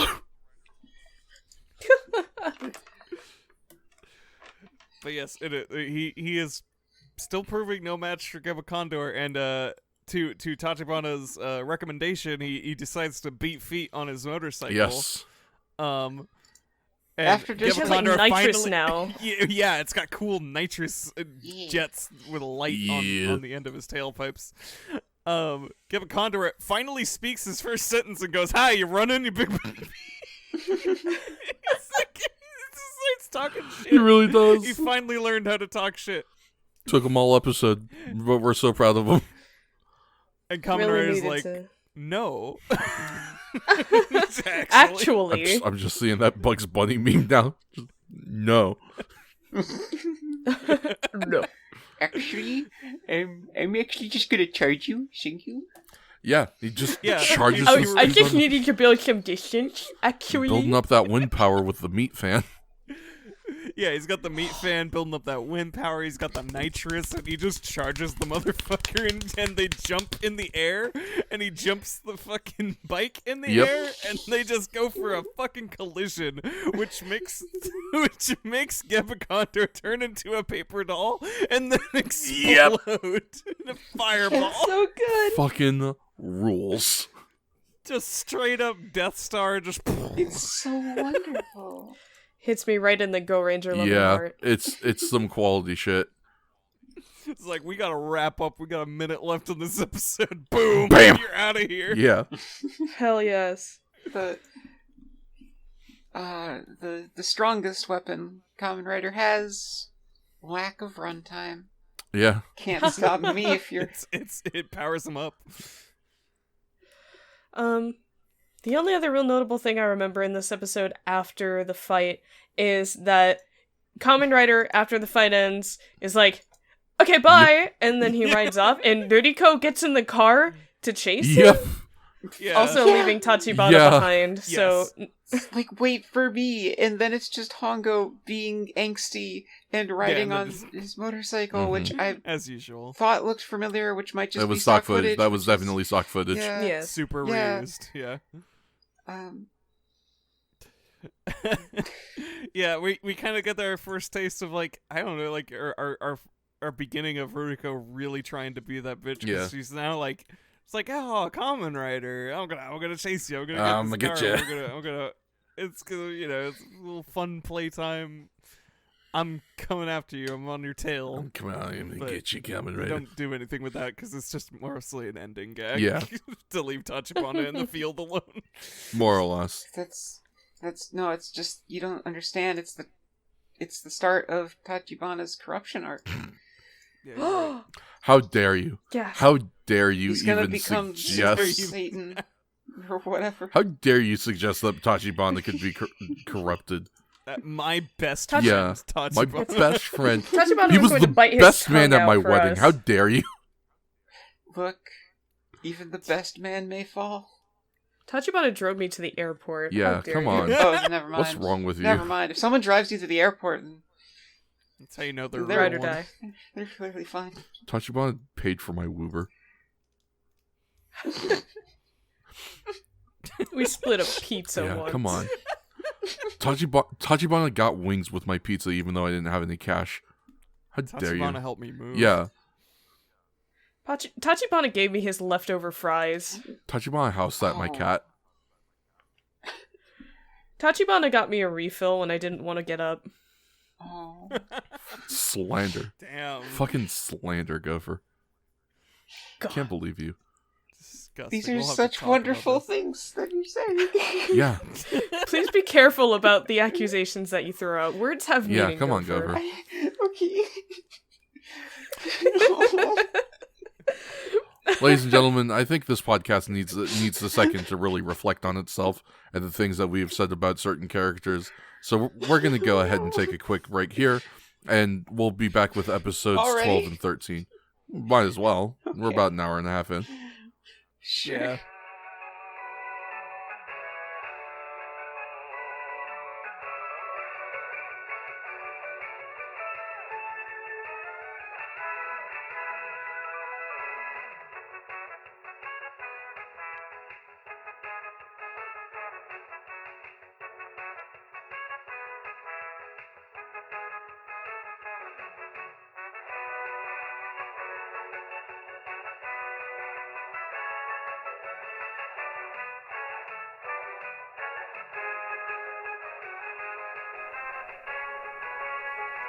Well, hello friends, it's King's Fats 95th here with a little bit of information for you as we take our break. We want to remind you that if you want to keep up to date with the podcast and everything we're doing, check us out on Twitter at First Ride Pod. That's going to be where we're going to post all of our updates, including things like new episodes and announcements for fun things. If you want to check out each of our podcast hosts individually, we each have our own individual Twitters that you can check out. I myself am at KingFats95. You can check out the Magical Will Gopher at Will Gopher. You can check out Action Shakespeare at That Gal in the Hat. And you can check out B-Drops at B-Drops Art. If you like what you're hearing from Shakespeare and B-Drops specifically and you want to hear more from them, why not check out Tales of Harbor? It's an actual play Twitch stream of the OVA system that happens every other Friday. It stars Action Shakespeare and B-Drops along with Public Opinion RP, and it is DM'd by Woodsy, our wonderful editor for the show. You can check them out on Twitter at Harbor Tales, and you can use the hashtag Tales of Harbor, that's capital T Tales, capital O-F, capital H Harbor, to promote the show. And if you do that, you can have your name used as an NPC in the game. You can also check out the pinned tweet on that Twitter page to suggest magical items that player characters can purchase in-game. So if that sounds like a lot of fun to you, go ahead and check it out. If you want to watch Tales of Harbor, you can check them out live on Twitch at twitch.tv/Wordsy, or you can check out their YouTube channel where Wordsy uploads the previous sessions. So if that seems like something you're interested, go check it out. Now we go back to our Kamen Rider action.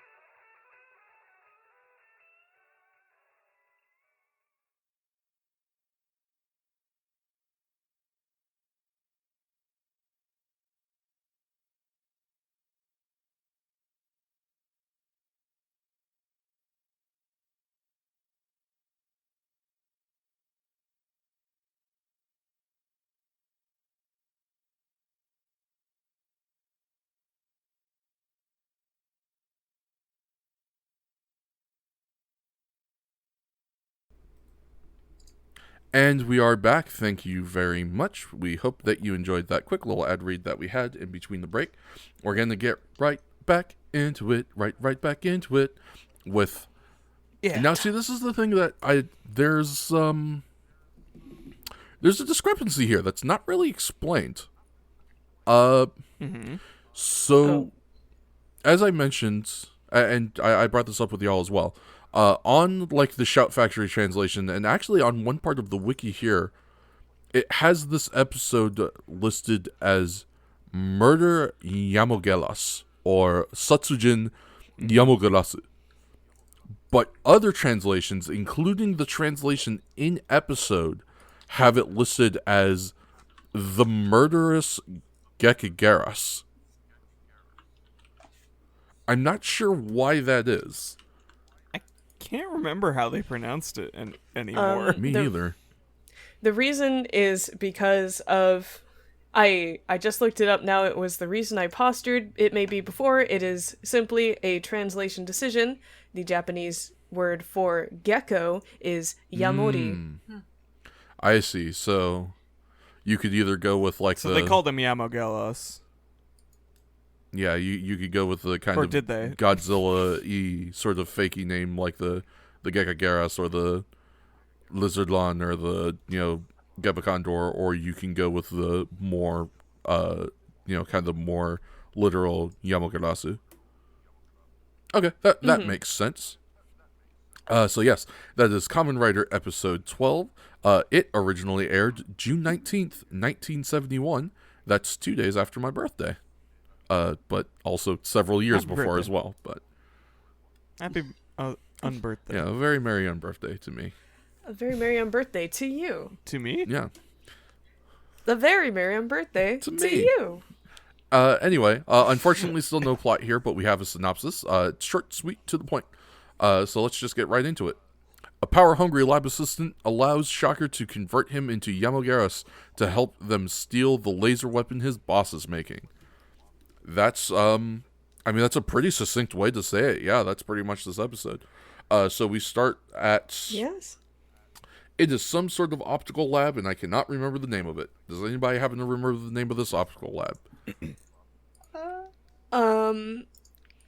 Ooh, 1 second. Gonna go look it up? Well, while we It were looking was this up, the Shirakawa Optics Research Institute, simply named after the researcher who works there. That makes sense. Yeah. So yeah, we are hanging out at the Shirakawa Optics Research Institute, where Dr. Shirakawa and his assistant, who I don't think gets a name, are testing Dr. Shirakawa's new invention.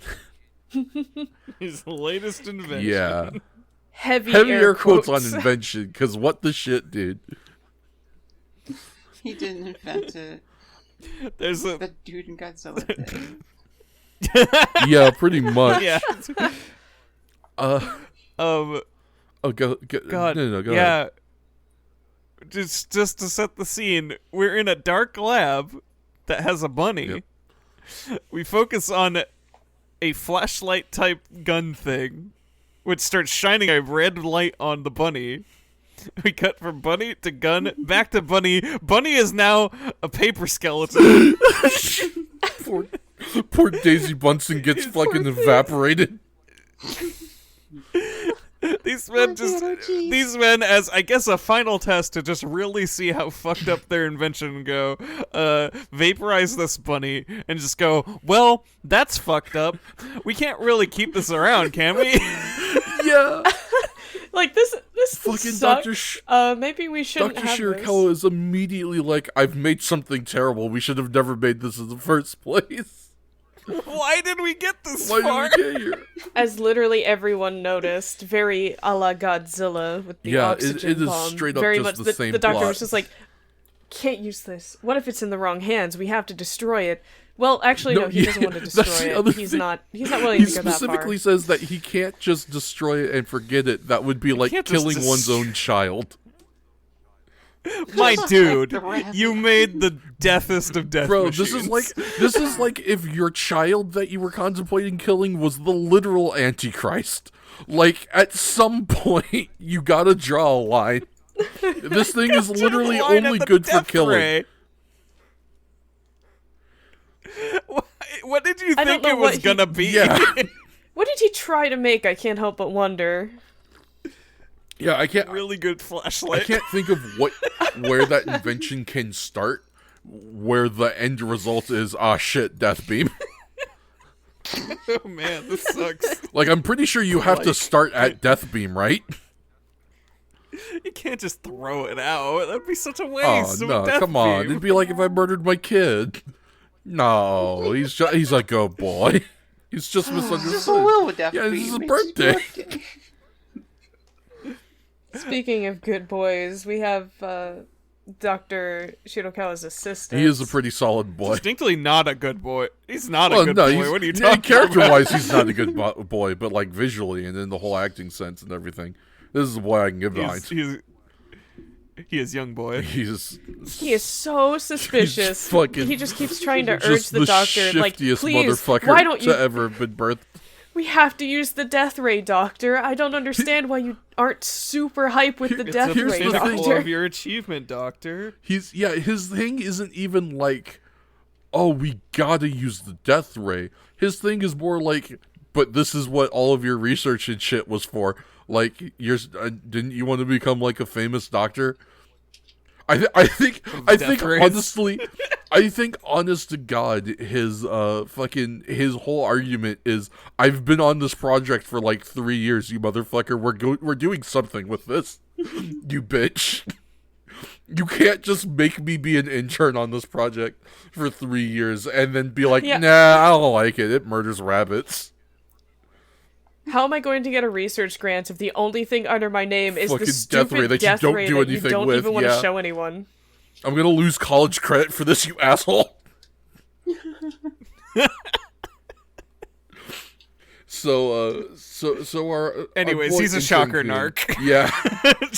Yeah. I will say it is interesting in that the episode seems to frame it as if he was a shocker plant the whole time. Whereas the synopsis paints it as if he's just like, fucking, I bet you I know somebody who wants a death ray. I'm gonna call my cool friend John Shocker. And so Mr. Shocker. So he goes to Shocker and they're like, cool, we're gonna turn you into a Shocker commander. You go get us that fucking death ray, baby. And he's like, good job, buddy. He's you get to be this freak. He is specifically like post-op. He's like,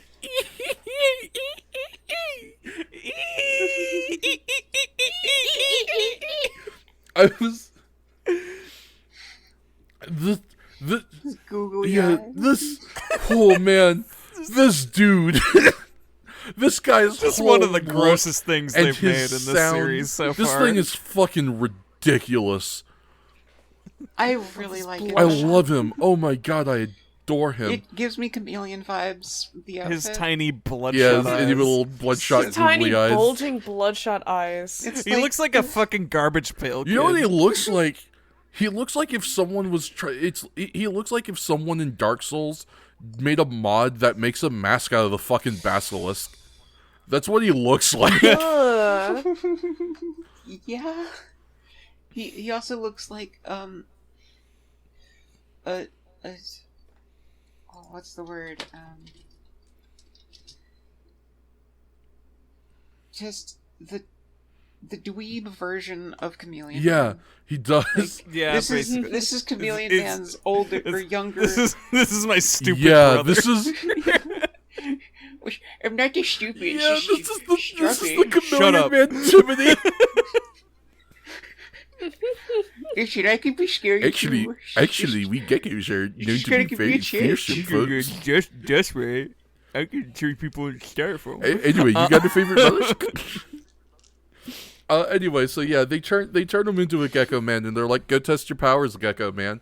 He does give him a field test. He does the Spider-Man walk up just the biggest bong in Japan. I guess it's like a smokestack, but I don't know for what. Yeah. Some sort of just something that was under construction. I don't know what the fuck. I don't know what he can look out to with those cross eyes. True. But yeah, we find out him climb wall vertically real good. Not that it comes up again. Which honestly is a pretty interesting special effect now that I see it, because they do the overexposed background really well. And so it genuinely looks like it's skylit. Yeah, which, they do a very solid job with that. I will say, yeah, credit where credit is due. I don't think Also- I paid enough attention to it. Also worth noting, they do nothing with Yeah, this. they do absolutely. Nope. He can climb wall. Him climb wall real good. That's it. It's just The end. him. It's just a fact Can. about him. It's Then he's just stealthing around in some grass. you could climb a wall Until good, he finds. if you want. Until he finds Japanese Rocky on his way to climb to the top. He's out here training in the middle Wearing- of who knows where. Wearing Oh, my Adidas.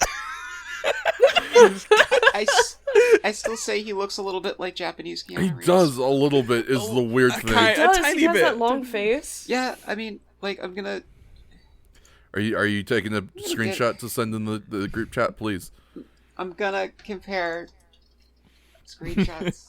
Hit us with it. But yeah, Lil Mac is training to be the welterweight Yeah, he's champ got to out in this random chase field. after this Japanese dude that stole his bike. When he's This man stole my bike. oh god, so yeah, he's doing the standard boxing training, and we get a great scene here because Boxer Man and his training partner, they are accosted by Geckgeras, but Japanese people apparently don't understand fear as a concept, so this boxer just starts throwing hands immediately. His trainer too. They're both Yeah, boxers, both so of they them. just They're just they like, just all right, launch square the into fuck combat. up. Try to attack me while I'm training, you bitch.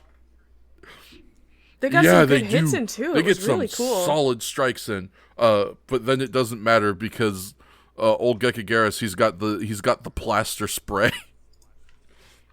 And so he shoots like a foam at this boxer guy and encases him in a plaster tomb, and then he just like takes him to a nearby lake and throws him in.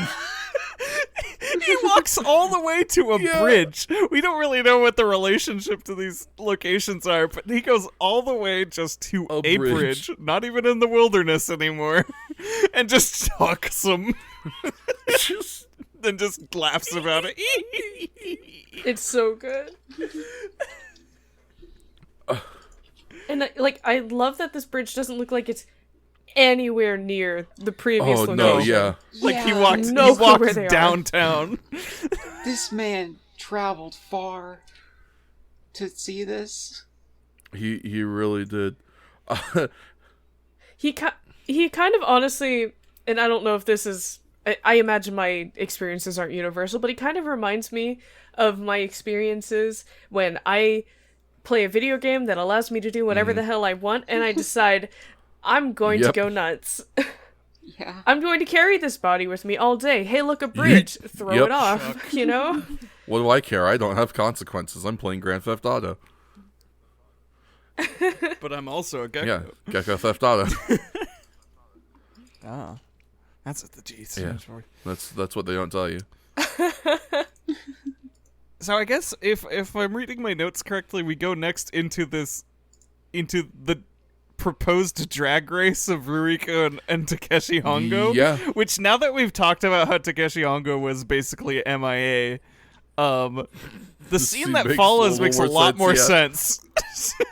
In that he immediately falls behind and is like in the background of the shot, kind of like Yeah. just going like, whatever, I'm dealing with some motorcycle stuff. You can't really see my face that good. It's like, don't look You at Oh, me. anyway. Now that I'm looking at it, there's a close up of him, and it is of his face, and it is clearly more stock footage. No, Yeah. yeah, because it's stock footage from the previous Yeah. episode. Yeah. Yeah, so Yeah. yeah, clearly we couldn't bring Hiroshi to this one, so we had to kind of make do. So yeah, we just go straight into Rurikyo and Hongo are having themselves a little drag race. Again, Rurikyo in just the cutest little outfit.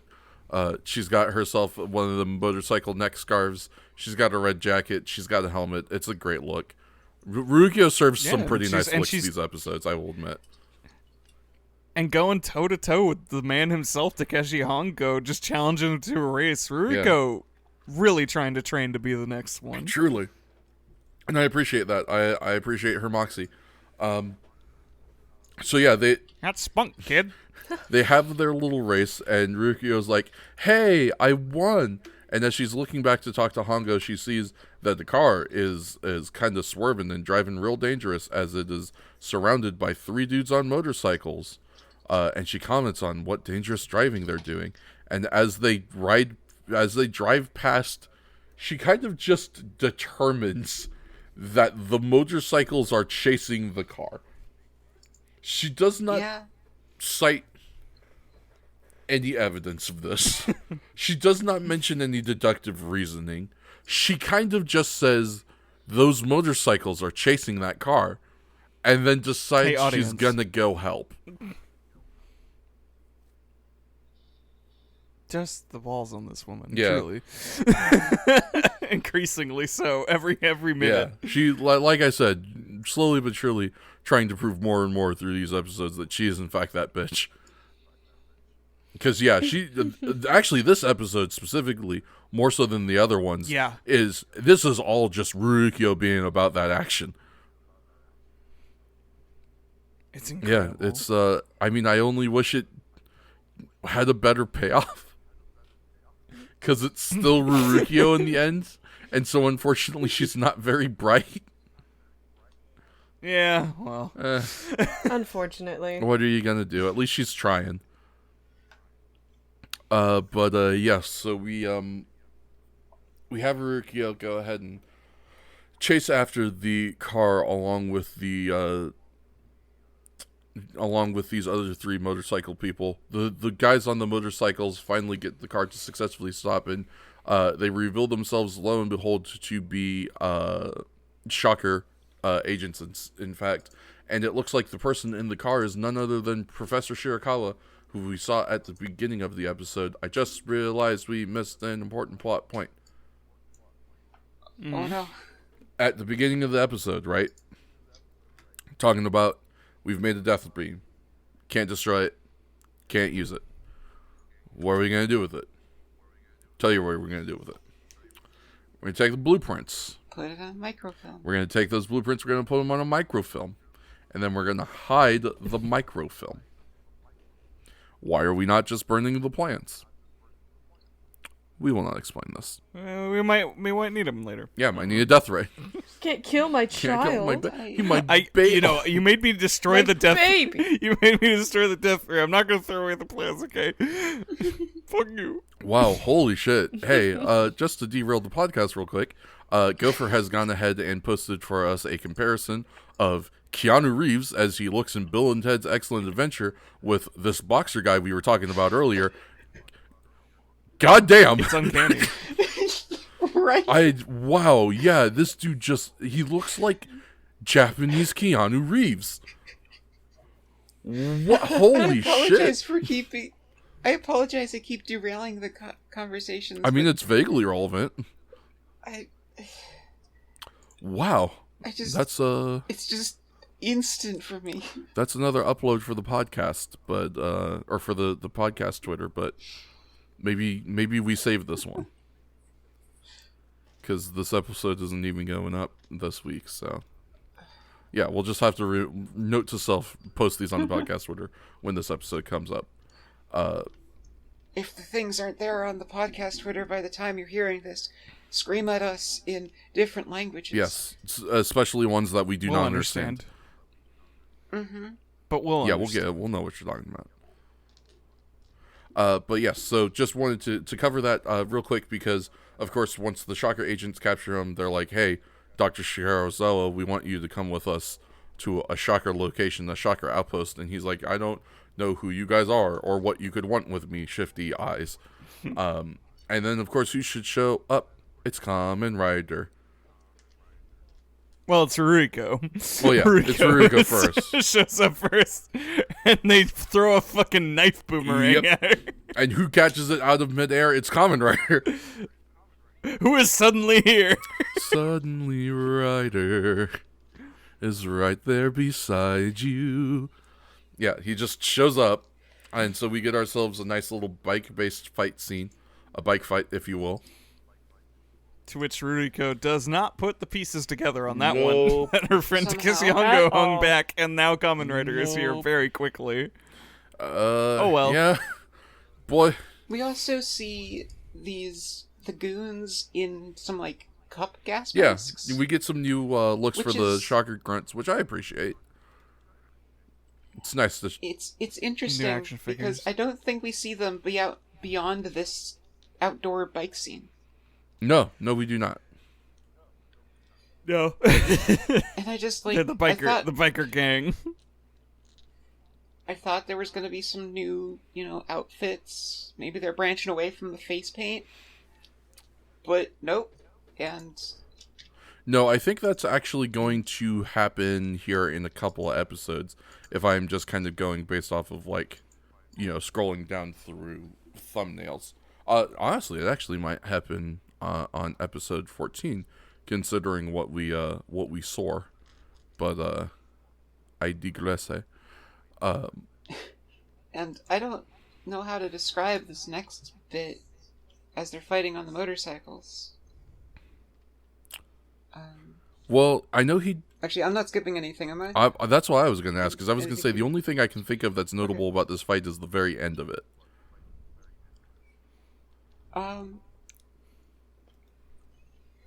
What is your thing for the very end of it? Because it might be the same. So the way the fight ends, we're doing bike stunts and stuff. We're chasing people on bikes. Bikes are chasing people on them. And so we get to a scene where Kamen Rider is stopped, and he is flanked on all sides, she's triangle flanked, I should say, not flanked on all sides. But he is triangle flanked by shocker grunts. He's got a shocker grunt coming to the front of him, 2 shocker grunts coming to the side. They're all about to collide with him. So Kamen Rider, he says, I know how I'm going to get out of this one. Y'all remember my nifty little trick from from Chameleon Man Part 1? We're about to bust it out again. Goes ahead and just clamps down on it and leaps, whole self and bike and all, out of the middle of the group and lets these 3 guys run into each other. Bonk. My favorite part of that scene is that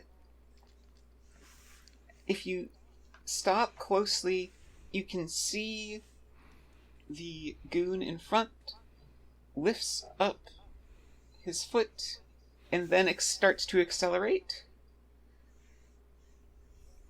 And then when it cuts back, there's only 3 people colliding. Which is a fascinating cut. I'm I not hope someone entirely got sure. fired for that blender. Whoops. I think this is our first real incident of complete vehicular combat wherein both Yeah. sides maintain their posture on Yep. the vehicles riding, Mhm. and it's really cool. There's some cool bumps, like a dude does like a kind of like I guess Kamen Rider sideswipes them Oh, as they yeah. come at each other, and he just does this fucking front flip bump off his bike. Yeah, which down the hill. Which looked gnarly, did. and I'm worried for him. But I believe your exact It was pretty comment, sick. seeing it live, was that dude's dead. yeah, honestly, It was... if I was just seeing that reel, I would be like, "That Do you have a dude's timestamp fucking for that by any chance? dead." It was No, like I'm right good, at the but- very beginning of the Okay. fight. I do remember what Shakes is talking Okay. about, but yeah, maybe no exact timestamp. But I don't know. I mean, in recent days we have seen arguably worse bumps There's that hopefully people survived. Yes. Good lord, that There's edge a- bump. If there's one thing I've learned about a lot of bumps, is that people can survive an astounding amount of There's just another crumpling. scene. Yeah, going back a little bit, just as I scrubbed through it, where someone on the motorcycle, I don't know if they were properly trained, because They look like they're going to fall off, right? they look like they're about to crash. He's and going they over just that cliff. Barely get balance. Like that is. It's before. Yes, it's before the fight proper begins. Just before they all, head off to the location where they're actually going to show down. When they're leaving the car and the professor behind, the last person to ride out on the motorcycle on the shocker team completely stumbles left and right and has to keep balancing themselves. They needed a guy to do it, and It was his first day. Yeah, leave him alone. It really feels like that, because if you look at it closer, you can see when they stop, they kind of like jolt and like place their feet down. It's fascinating that that person might have not been trained, and that would have been so terrifying to do on the job. We're just like, what the hell? Yeah, Absolutely. for sure. Oh my gosh. I hope they didn't get hurt. Yeah, same. Just, oh my goodness. Oh, I also found the bump that Shakes was talking about, I believe. The pass-by. Mm-hmm. Mm-hmm. Yeah, that one... Right, because I was curious about that it looks one, like he too. kind of lands, like, head first off of the hill first. And then he, like, Yeah, flips it's and then rough. lands. Yeah. Does that count as a kill? I don't... I think I joked about it. But I don't know if I'd it necessarily actually count it does. as a I kill, don't just know. because I don't know if it's explicit enough. You know, we don't have, like, confirmation. Here, look, I will say this. I have seen other wrestlers take worse bumps and still be alive. So, it looks bad, but, you know, I don't know if it's, like, a guarantee. I think I see how they did it. Like, right before, or right as Kamen Rider passes them, they kind of brace themselves and then start to turn into a somersault. Yeah, that was my thing. Is But it looks if it still doesn't look brutal. it's a pretty gnarly. I mean, good on that dude. Like fucking out here really, selling like Dolph just, Ziggler, oh my goodness. really making the most out of his job. Bouncing across the hillside. Yeah. Some real Shawn Michaels shit. But yeah, so it's he also definitely doesn't hit head first. They made this tumble is very well choreographed. Yeah. He tumbles off of the bike onto the level he's currently on, and then lands feet first on the level below. Mm-hmm. Yeah, it's just that initial head one that got me. But yeah, he otherwise just kind of rolls into it. So it's just a really impressive stunt, and that's just again the stunts in these, the dedication to just the flipping of bodies is just honestly impressive. yeah. Once again, I'd say fucking shoutouts to shoutouts to the stunt team for Kamen Rider. I mean, these are definitely people who knew what they were doing, and more importantly, were dedicated to the cause of making the show look as good as possible. And their efforts do not go unnoticed in the slightest. Oop. A little bit of stack there. And then, well, that might have been me. I Yeah, apologize. unfortunately. If that's the case. I'm sorry, Wordsy. I believe we cut to I believe we don't we cut immediately back to Shirakawa's house, and Rukio's there. Shirakawa's house after the Gecko Man is thoroughly stumped and runs away. Does Gecko Man show up in this fight? Not as a fight, No. but just pops out of the grass and is like, rats! And then runs away. yeah, it's just he's tracking. He's the hunt is on. Yep. It's time to do some tactical espionage. Oh man. Do, do, do, do, do, do, do, do, do, do. Yeah, Ruriko follows him back to his home, and Kamen Rider just kind of fucks off again, because that's the theme of these episodes. Is Kamen Rider disappears for the remainder of the episode until he's needed again. They go through this whole rigmarole at his house, and his sister's there. I thought it was his wife. We Super all thought thought it was his it was his wife. wife. Wait. That is a Hachiko. tender relationship. And it's real weird. The best part of waking up. Cup. Yeah, it's real weird, but like so Yamagera is stalking around the house. He's hiding on the roof and jump scaring little sis. So some real good horror movie horror movie cuts here again. Yeah. And just before that, we have a scene of Dr. Shirakawa talking to his brand new assistant, and his assistant was like, Oh, shocker, guys, huh? They said something kind of weird, something pretty suspicious, Doctor. And the Doctor spins around and he's like, I'll get rid of you two, I'll fire you two. Yeah, well, because they're talking Like, about his previous assistant. He's so suspicious. And the, like, the current assistant asks why the previous assistant left, and he says, he says, like, he quit, what do I care about people who aren't here anymore? And so then the current assistant, of course, mentions the Shocker. He's like, what are those guys, Shocker guys, talking about your invention?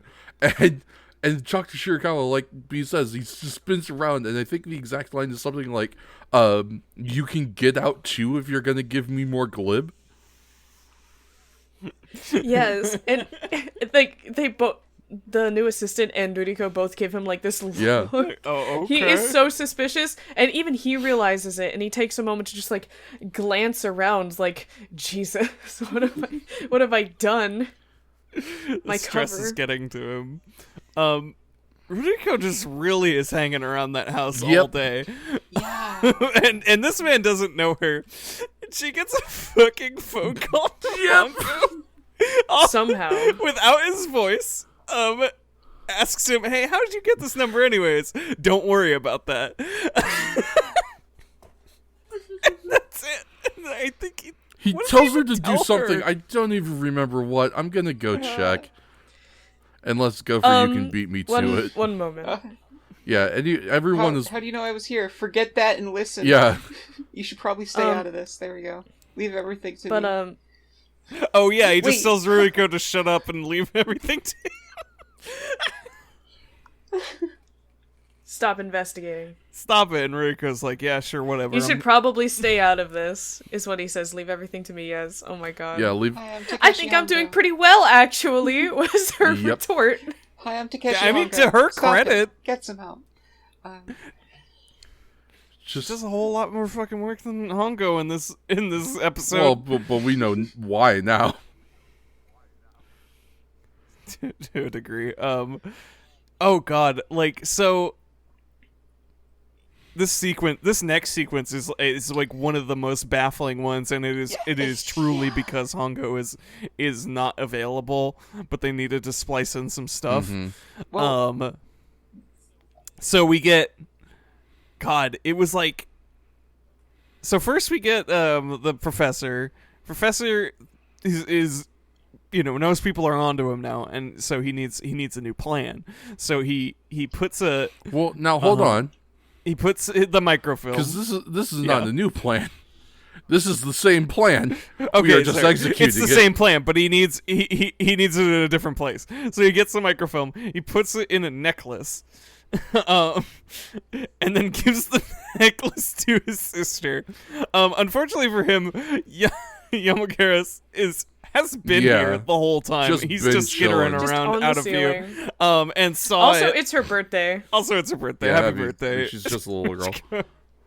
Happy birthday, my wife. I mean, sister. My wife. My sister. No. My wife. My sister. My house. I bought it. So she immediately gets Yeah, kidnapped. immediately and, gets and, kidnapped. and stolen away. Cut to him getting out of there, and there's this baffling thing of Hongo, I Yep. think, jumping out of the Yeah, backyard Hongo like and leaps the fence to the chasing him on backyard, foot. and he doesn't have his bike for whatever reason. He doesn't turn into Kamen Rider. chasing him on He the just foot. kind of yells "wait" and runs after the car for a bit, and like runs down the street for a It's- while and then gives up. It's very reminiscent of Chameleon Man Part 1 Yes. if he failed. Yeah, He's just outside the whole time, It is- waiting for the opportunity to strike. and he fucked but he up. messed up. Yeah, he just completely forgot the Yeah, timing. it is Chameleon I Part believe- 1 He's if having he an off failed the day. QTE. Yeah, I think I wrote down specifically that Hongo's is a little off. Yeah, lately. Hongo's having a rough one this episode. There's funny thing about the Hongo appearances here is that I think as he jumps down, it looks like that's certainly a stunt double. The hair looks slightly Oh, different. of course. Yeah, absolutely, And- because he's not there. Yeah, and then it's just the stock footage for both the other Hongo scenes. that have been in other episodes before. It's just fascinating.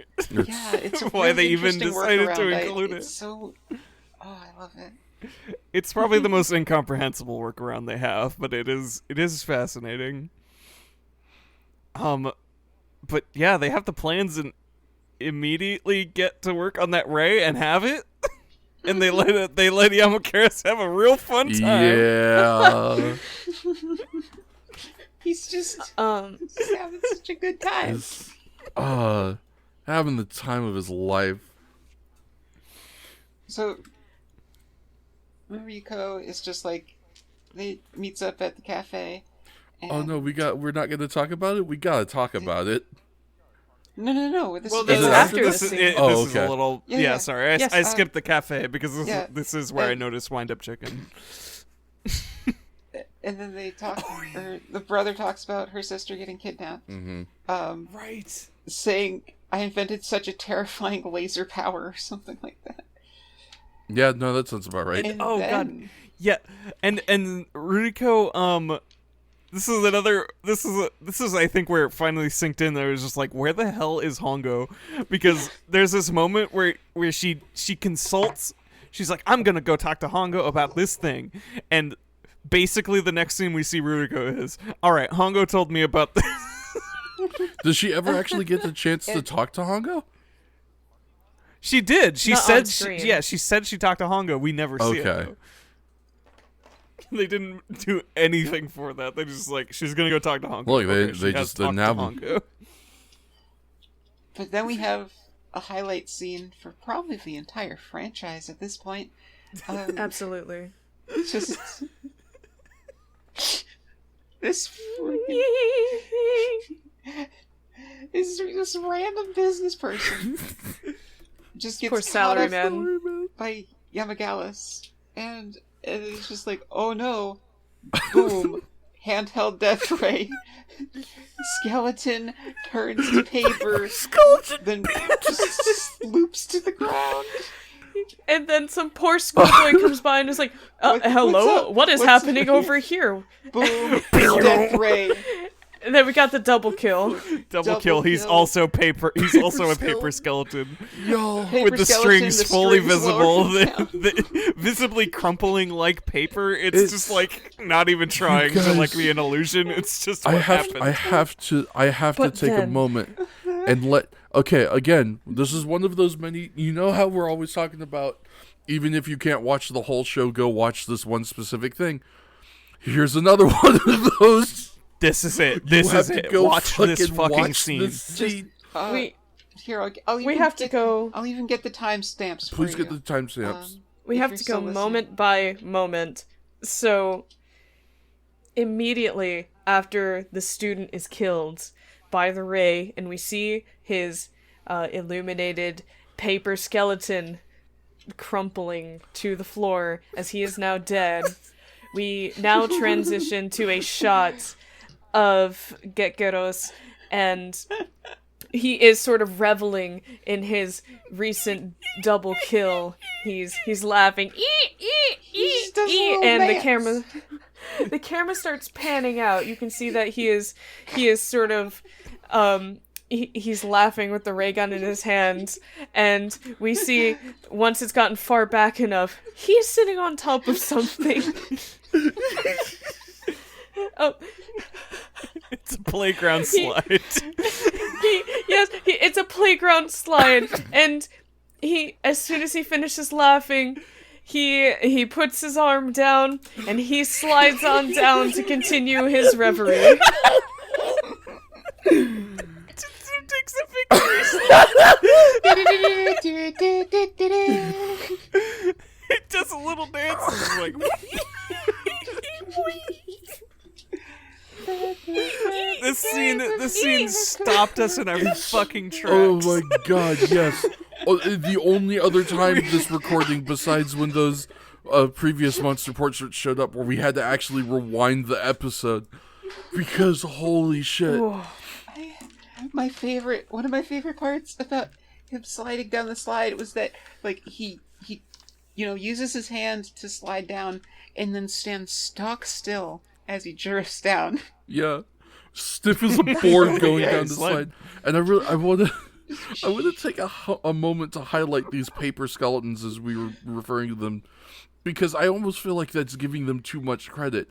It's like the vague shape of a skeleton cut out of like cellophane or something, and then they like used a white marker or like chalk or something to draw like a 4-year-old's artist rendition of a skeleton on the cellophane. Yeah, we didn't cover for the rabbit. They gave the rabbit ear bones. It was like a horrible Halloween toy where you see like this skeleton dogs that have ears on them. It's amazing. Just the absolute spoopy energy. Really, really Halloween in March here. And I appreciate it. It was oh my god. Just so delightful. I mean, we could end the rest we could just be done at this point if we're being honest. There's some other good shit. There's like one really good part at the very end, but this was pretty much the episode for us. Oh god. How do you top that? So hard. You cannot. Going back and looking at the skeleton, I believe the drawing is missing 2 rows of the ribs, if I'm not mistaken. Oh my god. 1, 2, 3, 4, 5, 6, 7. Yeah, 8. I'm counting 8. I think there should be 10, right? I believe so. I am not a physician. I'm not an artist either. And like the what are the neck bones? Because they go down to like this upper chest. Oh jeez. Really interesting. It's just absolutely wonderful stuff. Seriously, if you cannot watch a single full episode of Kamen Rider, if you really truly can only afford to watch like 45 seconds of Kamen Rider, make it these 45 seconds, because I don't know if they're gonna top it. This was wonderful. We must. Yeah, we have to try and forge on. I think. And a bunch of other stuff happens in the series. Yeah, ends. Basically. Congratulations. We go back to Snack Amigo, and we see Tachibana reading the paper where there apparently has, been an article about these 2 human skeletons found in the park there. I feel like that stands to reason. And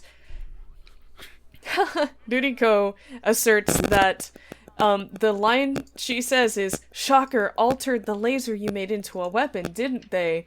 to Dr. Shirakawa, to which I must question, that is literally what it did by design. Yeah, they didn't alter shit. I remember him making a face. I remember him making a face. Yeah, he definitely made a very shamed, like, I want you to believe that so you don't know the actual truth, which is that I fucked up. That'd be really nice, wouldn't it? And we pan over to him, and he's got like his head down, and he's slouched over, and he's just really upset about this, and he's like, "I think I sentenced my sister to die by putting my death beam schematics in her necklace." Which, like, yeah, dude, you sure did. Way. Really should have thought of that one before you actually, set it up, my guy. But plot twist, she's still alive, and they're telling her evil plans of how to destroy planes with lasers. Yeah, so that is one thing that I do want to get into real quick. Is the dude is like, I'm sure that Shocker has murdered my sister, and Rurikyo's like, no, I'm certain that they've left her alive for some reason. Which, like, even Tachibana's like, well, think about their MO. 2 or 3 deaths isn't going to be enough for them, and then lo and behold, she's just right for some reason. My understanding had been that, so getting slightly ahead of ourselves here, he does get coerced into building a bigger, better laser for them, and they're using her as leverage to do so. Shocker decides they want to operate this particular business, so good on her for that. Yeah, she did some real detective work. She understood that there was full intention to kidnap Machiko because otherwise they would have just taken the necklace. Yeah, there's some I don't real understand. weird detective work in this one, but it's interesting. I don't understand how she does detective work, and yet she doesn't know Hongo. Yeah, is Kamen Rider? that's the big thing. Is she was smart enough to figure out that Greatest case. Shocker isn't going to kill his sister because they're going to need him to build a bigger, more powerful laser, and so they're going to use the sister as a hostage. But she can't figure out Takeshi is the Kamen Rider. Even though Tachibana every other episode is like, man, it's wild how Takeshi is the Kamen Rider, right? You ever realize how Takeshi, Hongo, Kamen Rider and never Kamen in the same Rider room at both the same have time? words? Except Well, they were that one time yeah, almost. almost. Damn near, yeah, it was- shit. He made a real good show of pretending. That was the one time I was like, wow, maybe it does make sense for Ruriko to have no clue that they're the same person if this is how he acts all the time. That would throw me Yeah, off. that's fair. I will say, I just want to go back to their plans. Their plans are to make bigger laser gun. They want to make bigger laser gun because they want to blow up planes for some reason. They want, and we demonstrate this with the footage that was basically filmed so they could put it in the teaser footage of last episode. was just a couple model planes that just fucking explode. It was like they put like 4 or 5 firecrackers in there and just set them all up. Yeah. They just BAM! Pop. It's This is what we're gonna do to this the is what we're planes. gonna do. It'll It's be gonna awesome. it's gonna rule. Now build us our I love being a build Nazi. us our gun. Why are we doing this? I don't know. Just kill some Kill planes. some planes, yeah. Fucking hate planes. Fucking giant metal skybirds. They'll never stop us. Planes suck. Planes do actually. be sucking though. So, Ruriko, being the hero of this Yep. episode, follows the professor back Mm-hmm. to his house. You know, a good idea. She's sticking with him, buddy Yeah. system. Immediately falls for their trick of having Geckgeras like appear outside, and she goes, "Oh, I'm gonna get him." And to which Shocker enters the house while she's gone down the street, and kidnaps the guy. Why did he write down the address? Was that him? Yes, they because call they him, that's called it. him ahead of time. They Right. called him and said, "We have your sister. Come build us a super laser death machine." Okay, where do I go? Kill her." So they told him the address over the phone of the Shocker base, and he just wrote it down on a memo next to his phone. 46. But then he 9th pocketed Street. Yeah, no. If you pass the Chrysler Building, you've gone too far. Yeah, no. To all left is the Yes, subway. Yeah. You got it. Yeah. All right. We'll see you in 45 I don't know minutes. why I found that so amusing. But on the way to the Shocker base, after Ruriko does the old, pencil on the Yeah, memo real pad to Nancy find the Drew shit. indentions of what was last written there. Real good. On the way, she stops and Directions. asks for directions. She gets lost and goes to the wrong street. For some reason, there's nothing important about this. They throw you through like 3 different loops of like investigation and getting lost for no reason. Like, why didn't he just write down the note? It's not like Shocker was checking his house. Why did Ruriko proceed to then get lost? Well, she says it herself. She did this- wrote the address down wrong off of the pencil rubbing. She was a street off. Oops. But it turns out she wasn't wrong, though. They were there, and they had surveillance on her. She just couldn't see it. It wasn't, like, above ground. No, that only happened when she got Yeah, to the that's second when location. she gets to the second location. Was it? Oh, I No. thought that was the first location. Yeah, no, that's why Yeah, I the was first so location, confused. she's just legitimately at the Okay. wrong place, and she's like, "There's supposed to be a building here." And then she has to go talk to some construction worker where he's like, "Oh yeah, the Shocker base, yeah, it's just around that corner there." Yeah, it's just down the second on the left. Turn to the fork, take a left. And so she goes through a construction site, and she's like, "Now I'm here. I wrote down the wrong street. I needed to go one street over." It's just Oh my god. buffoonery. So, just absolute You buffoonery. need to pad But out that Yeah. runtime. I guess Yeah. so. They needed like 2 extra minutes, so they had Ruriko get lost. Oh no, man! Like Can maybe you Ruru- guys need to come Ruruko up get with an lost extended end credits then or something. Gecko Man get claimed. Honestly, I guess. So she storms the base. I know Kamen Rider eventually shows up, but they got She walks onto the base and immediately gets held up by the handheld death ray. Right. And then Kamen Yep. Rider jumps onto the yes. scene. And They both start Yes, engaging in Rukia combat does a fight. with Geckgeras, and Ruriko also fights the Chakra Mooks. My notes for this fight Yep. read A. Yeah. Yep. Bye bye. yeah, Rukia on some real She gets fucking some hits Chun-Li in. ass sound effects in this fight.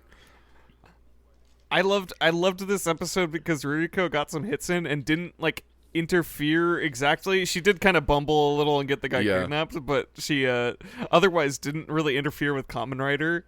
She actually Yeah. helped him, but yeah, she does 2 hits and she gives a good punch. She gives a good knee attack, and then when they're on the ground, she just goes bye And she dips. and books it because she's a Yep. genius.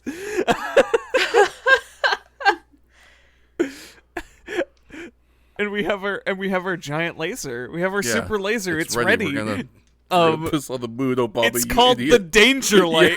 Yes, the danger. Fucking Danger Light. Danger light. It's very dangerous. Light. Fucking right into the danger light. They want to use the Danger Light on him. Kamen Rider gets into a tussle and disarms the tiny Yes. laser. After, of course, some more to which, rabbit kung fu, as I like to refer to it, of just this guy trying Yeah, to laser we all- Kamen Rider and him being like, "How are you gonna laser me Yes, if I don't they- stop moving, a lot of dickhead?" a lot of jumps, a Yeah, lot of lots cool of cool jumps and and flips. little And I can't believe they aren't tiny ground moonsaults. explosions. And a single instance of that chef's kiss delicious Takeshi Hongo bloodlust, wherein he pins a red-shirted grunt against a steel beam Yes. and repeatedly punches him to death. Yeah, Okay, that yes. dude's dead. The guy he punches, he gives him like 3 gut punches or something, Yep. and like the guy, and then lets him go, and the guy just kind of slumps over, like not like slumped. He looked like a video game ragdoll, like he just kind of crumpled Yes. over against a steel bar without really moving any of his muscle. Just some real So- Gmod shit. Like, Yeah, Hongo just throws him into the beam, which looks like it already hurt his spine, and then he just gut punches him twice, then once in the mouth, and then it just ragdolls and like falls down. It's just he's not getting up. Again, the viciousness and the brutality that I'm talking He doesn't. about. Takeshi Hongo is throwing fucking rights. loves it. He is just Loves it. absolutely trying to annihilate people. But Geckgeras has a superpower that we all forgot about. Not really, but but everybody in the show forgot about. So Geckgeras, we think he's disarmed. We think that he can't do anything. When he busts out the plaster casket again on Takeshi Hongo, he gets wrapped in the styrofoam, and he's like, "And now we're gonna get you with our big new danger light." But luckily, Rukio's still on the scene. So she just kind of pushes the plaster casket over. With the save, she pushes it and flies. Yes. Yeah. She pushes This thing it. has like No. no weights in it. No weights. Ruko pulls the save. Kamen Rider spends the rest of the episode on the ground recovering from being plastered. Yeah, I As guess. the fucking professor knocks a dude out the way, takes the giant gun and Blasts. blasts Yeah, Geckgeras. just annihilates this dude. Well, let's not get too far ahead of ourselves because they also blow up like a mining base. Yes, Oh, that's yeah, right. they 'cause do they're, that. They're trying to shoot Kamen Rider with the big laser first. But Ruriko, or not Ruriko, the doctor pulls at them at the last second before they can avert their aim to Ruriko, who had just saved Kamen Rider. And the blast just goes off and hits some horrible innocent facility. Yeah, It just levels it it entirely. annihilates Yeah, the place. it's gone. It extremely Yeah. explodes.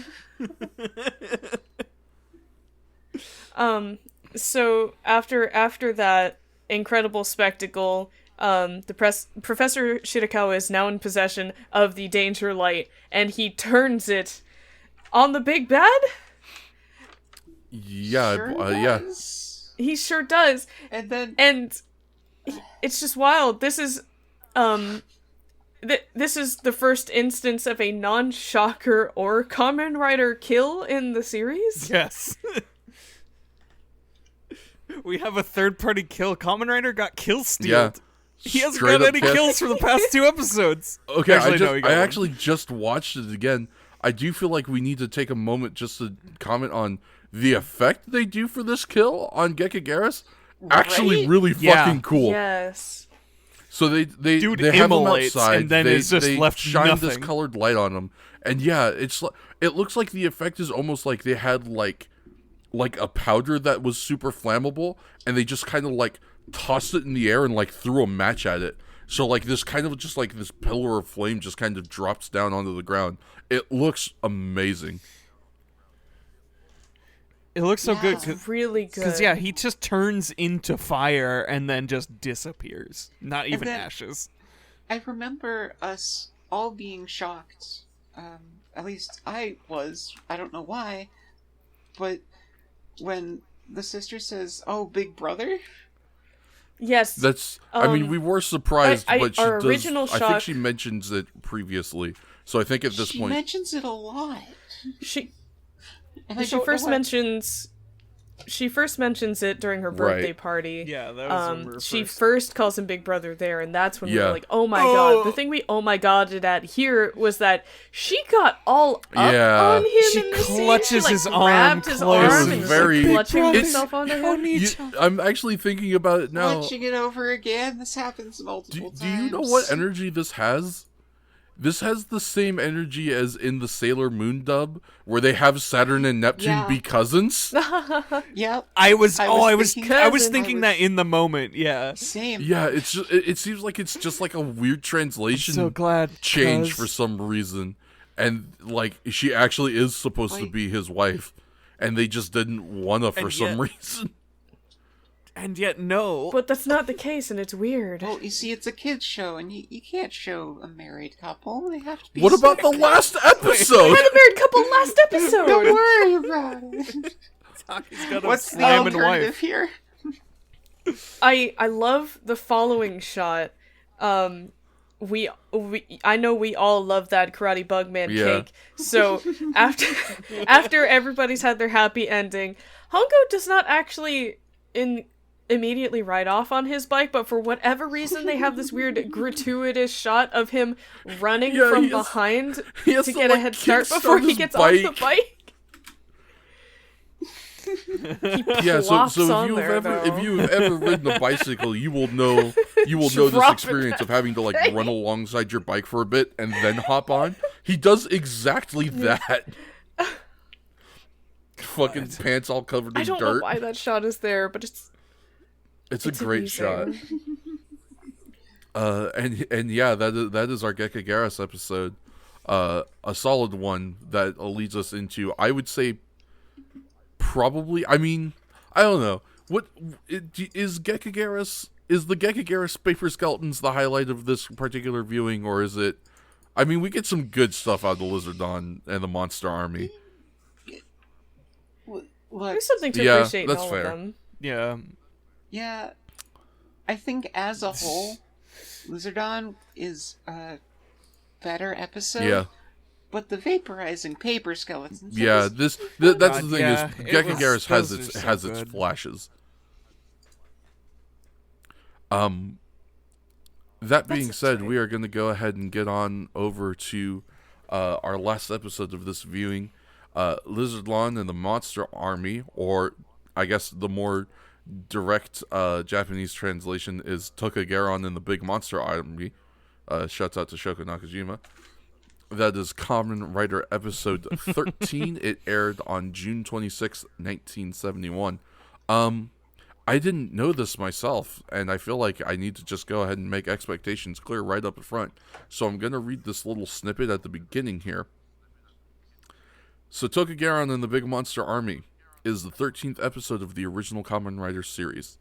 This episode is Takeshi's last appearance until episode 40. What? Oh my god! Then Apparently wow. we are not going to get Takeshi Hongo as our Kamen Rider back until episode 40.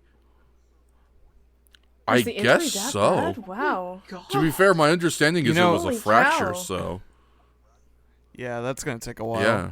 And they clearly are doing these Yeah, pretty per much week, weekly, yeah. you So know? God, yeah, like I guess we are getting a little ahead of ourselves because we only noticed that certain things in the next time preview. It's like, a whole new season of Kamen Rider, new outfits, new thing. It's like, yeah, no, I think we're gonna get to some serious like new character stuff. I'm very interested to see what we are going to get. Okay, here we go. We have some notes here that mention the injury. I might have an idea, and this episode might tell us. So it says this episode was the last appearance of Takeshi Hongo / Kamen Rider 1 until episode 40 because Hiroshi Fujioka fractured his leg during a motorcycle stunt gone wrong a few episodes prior. He returned to the show after his injuries had healed. So yeah, like I said, just he done fractured that leg on the bike, and Yeah, Hulk Hogan got in that jet ski accident, and you know they had to give Bret Hart the belt. here's New era. That's a joke only for me and Fats. I'm sorry. that is a joke only for us, but also like I just in hindsight, knowing what little I do know about that era of wrestling, but still like. You say that like giving the fucking belt to Bret Hart would ever be a bad thing. No, I mean that's just what. Yeah, no, I made them do understand. it. Because there wasn't No a Hogan. Yeah, you can't have the whole. Can't have the Takeshi Hogan. Right after he rider kicks someone, he goes, "Say your prayers and eat your vitamins." Let me tell you something, brother. Oh. I'm a cyborg freak.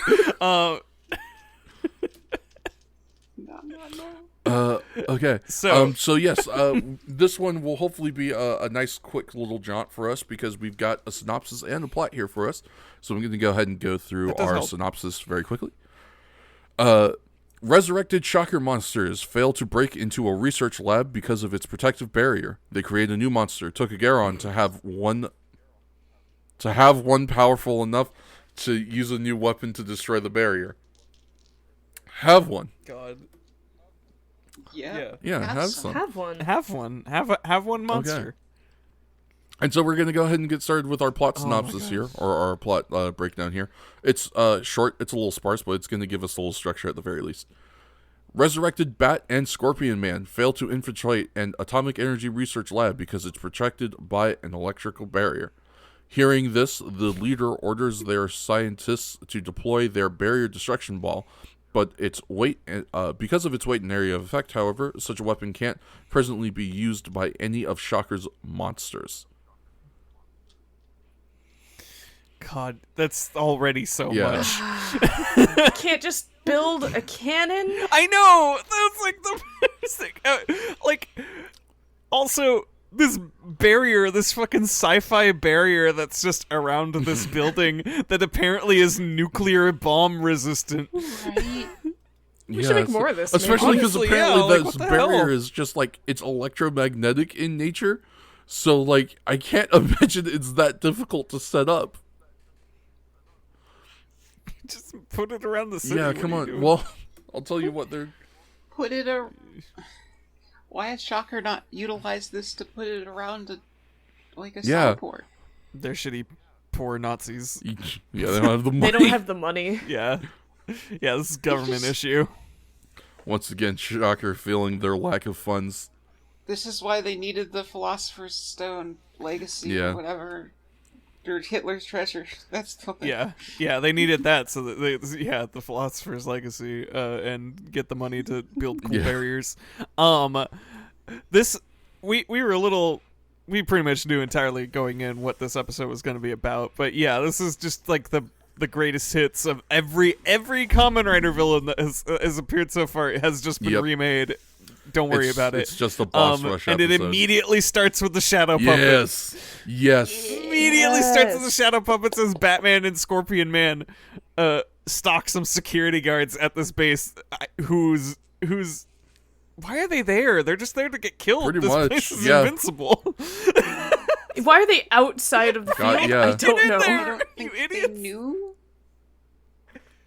My thought was that they're doing recon for it, Maybe.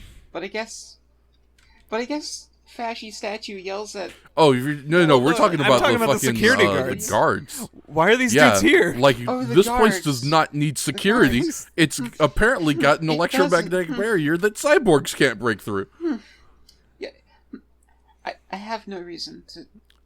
Yeah, there's no excuse for They're those just there guards to to die get in a murdered. cool, creepy scenes where we get a reprise of Batman and Scorpion Man Hell doing yeah. their thing, which is cool. Admittedly, like watching up to this point is like, yeah, this is actually dope. We get some of that classic Scorpion Man shadow puppetry. We get Batman doing his thing. We actually get a very cool shot of when they are trying to the actual stunts of them trying to deal with the barrier are actually pretty enjoyable. Because Yes. Throwing themselves Scorpion at Man it. tries to just like step on like a chain or step over a chain to get into the facility, and he gets hit by the barrier, and he does like a flip, and he's like, "There's a barrier, I can't get through." It's just, Batman does this nice like flipping, basically Batman rider kick thing. Also gets launched off. It's some nice visuals from the stunt team once again. It's fucking Yeah. goobers. Well, I mean, they're not. I'm as much as they're kind of goofs in this episode. For me, they're not going to be the King Goobers because fucking Cobra Man's in this episode, even if he doesn't have any lines. Yeah, and man, And Mantis man, yeah, they're bigger dorks in this episode. You Fucking know- God. It's not the real Mantis Man, or it's not the real Chameleon Man, in my opinion. It Yeah, definitely no, is that's- not the I real mean, it's- Chameleon Man. He has been the most neutered. Yeah, poor Chameleon Man. You can't just take a raid boss like Chameleon Man and demote him down to just Yeah, cannon fodder. It no, doesn't work that way. it's What have it's you done? horrible. Yeah, I will say that actually does bring up a good point because this is not uncommon. In kind of more recent Kamen Rider or stuff. Yeah, Kamen Rider stuff. It is not uncommon for them to be like, as we are starting to get towards the end game of a series, we're gonna start just kind of resurrecting bosses and making them fight again. And I will say, in Kamen Rider, you will sometimes have someone who is a very effective enemy do the job when they come back, but usually that is also like post a not insignificant number of power-ups as well, to the point where it's like, well, yeah, of course Kamen Rider would make cannon fodder out of this dude at this point, where we are dueling on the level of gods, and this guy is barely dueling on the level of a king. But yeah, this is a trope that comes back, and you know what? As long as I will draw the breath of someone who loves Mega Man X, I'm always gonna love me a good boss rush episode. That's just all there is to it. Yeah. It's a good little bit of fan service, Yeah. I think. Especially knowing what we know about the production of this episode too. It was really just like, we're gonna do one big send off before we start like working with the new production that we're about to do because our guy's out on injury. It was definitely just, especially because again, it's kind of spoilery for. I mean, this won't be spoilers if you're watching the episodes along with us, because then you will have seen on the next time preview as well. But I mean, we are getting new suits, new actors, new props. Like it's all new, baby. So it really is kind of just the old production crew and all of their old shitty, like, $150,000 shoestring budget shit, just being like, let's just go have fun out there, huh, gang? Let's get all of the suit actors, put them in the suits. We're all just gonna do stunts in the quarry. Who wants to be a big lizard and throw rocks? Let's fucking do this. Let's just go out there and have a time with it. And they do have a time with it, and I love that. And So yeah, we got a little bit distracted there. Yeah, so they need a giant ball, and they need a guy who's big enough and strong enough and cool enough to Yeah. throw their giant ball, because apparently it's too A cannon is out Yeah. of the question. They They, don't- need they don't someone who have can cannon shoot that money. thing from 20 meters away Yeah, themselves. it's like they have They to. don't got cannon It's money. like a 5-kilogram ball that they have to throw like 20 meters, right? Yes. Well, Yeah. they don't have a single cyborg that can do it themselves, but that actually leads us into Yeah, no. what looks like is unfortunately going to be the rest of our plot layout. But I mean, this is pretty much the whole plot of the episode anyway. So that leads us into it nicely. They identify arrogant soccer player Ken Nomoto, whose phenomenal kicking power makes him an ideal subject for the new monster they need to use the Barrier Destruction Ball. Shocker's resurrected monsters are sent to capture him, and once he's in their clutches, Ken is modified into the monster Geckgeras. So yeah, they find this soccer player, and boy, he's a real piece of shit. God. He lays What it on an so asshole. thick. Just one of the He shittiest starts dudes. off being his introduction scene is him playing soccer, and like he makes a nasty face while the narration says that he is feared for his soccer prowess, his hell kick, Something or like whatever that, they yeah. called it. And then we watch his procession back to Locker room. the locker rooms. And there's a bunch of children waiting for autographs, and he's like, "Get out of here, stupid kids!" Get lost. I've got no time I for kids. I was He almost says- even willing to like give him that one because I was like, all right, sure, he's like an international soccer star or whatever. He's probably busy, but then the next part happens. Oh my god, You'd I love be- it. What a He sits garbage. down and he pops open a bottle It's like of whiskey something. or something. It's something, and he pops a squat on a chair, and he just starts talking oh my God. garbage to all of his Starts just teammates who are in there Dunking changing. on them. But my favorite thing is that they are all very much ignoring him. I have not seen offense no sold this hard since Dolph Ziggler wrestled fucking Goldberg. Like they just God. they just don't give a shit about this dude. He is talking smack directly to them. I think he even actually straight up says, like, if it wasn't for me, you pack of losers would never win a match or something like that. And they don't yeah. even Yes. fucking Direct react. No. And like, His direct quote is, "You'd be in dead last if you didn't Yeah, have me." they don't give a shit. God, They don't fucking care. Am I right? He says, "Gosh." he has a sad moment after saying enough garbage wherein he tries to initiate a Yeah, to toast himself. to himself, but everyone is ignoring him. This guy's the biggest asshole, but they just don't play that off in any meaningful way because he's also the biggest loser in the world, Yeah, apparently. I was gonna say They that's just And then everyone leave him that's with one of us. the best things about this is he keeps making like comments like "huh" or "am I right?" as if he's just like trying to be like all jokey buddy, but he's also being a huge dick.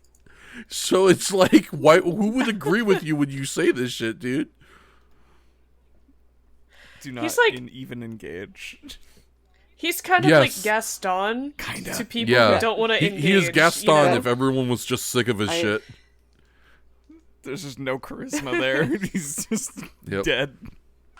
Well, I'd like to raise a glass to him now and say, there goes Ken Nomoto, the biggest ass who ever lived. What a douche.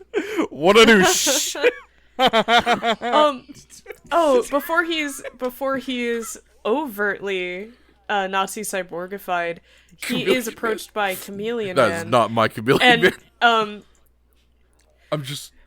the first thing that this asshole says when Chameleon Man is like, "We're gonna take you and turn you into a cyborg freak," is, "No one tells me what to do," Yeah. and he knees him and he just like crumples That's my onto person. the No, I don't know floor. That is not Solid Snake.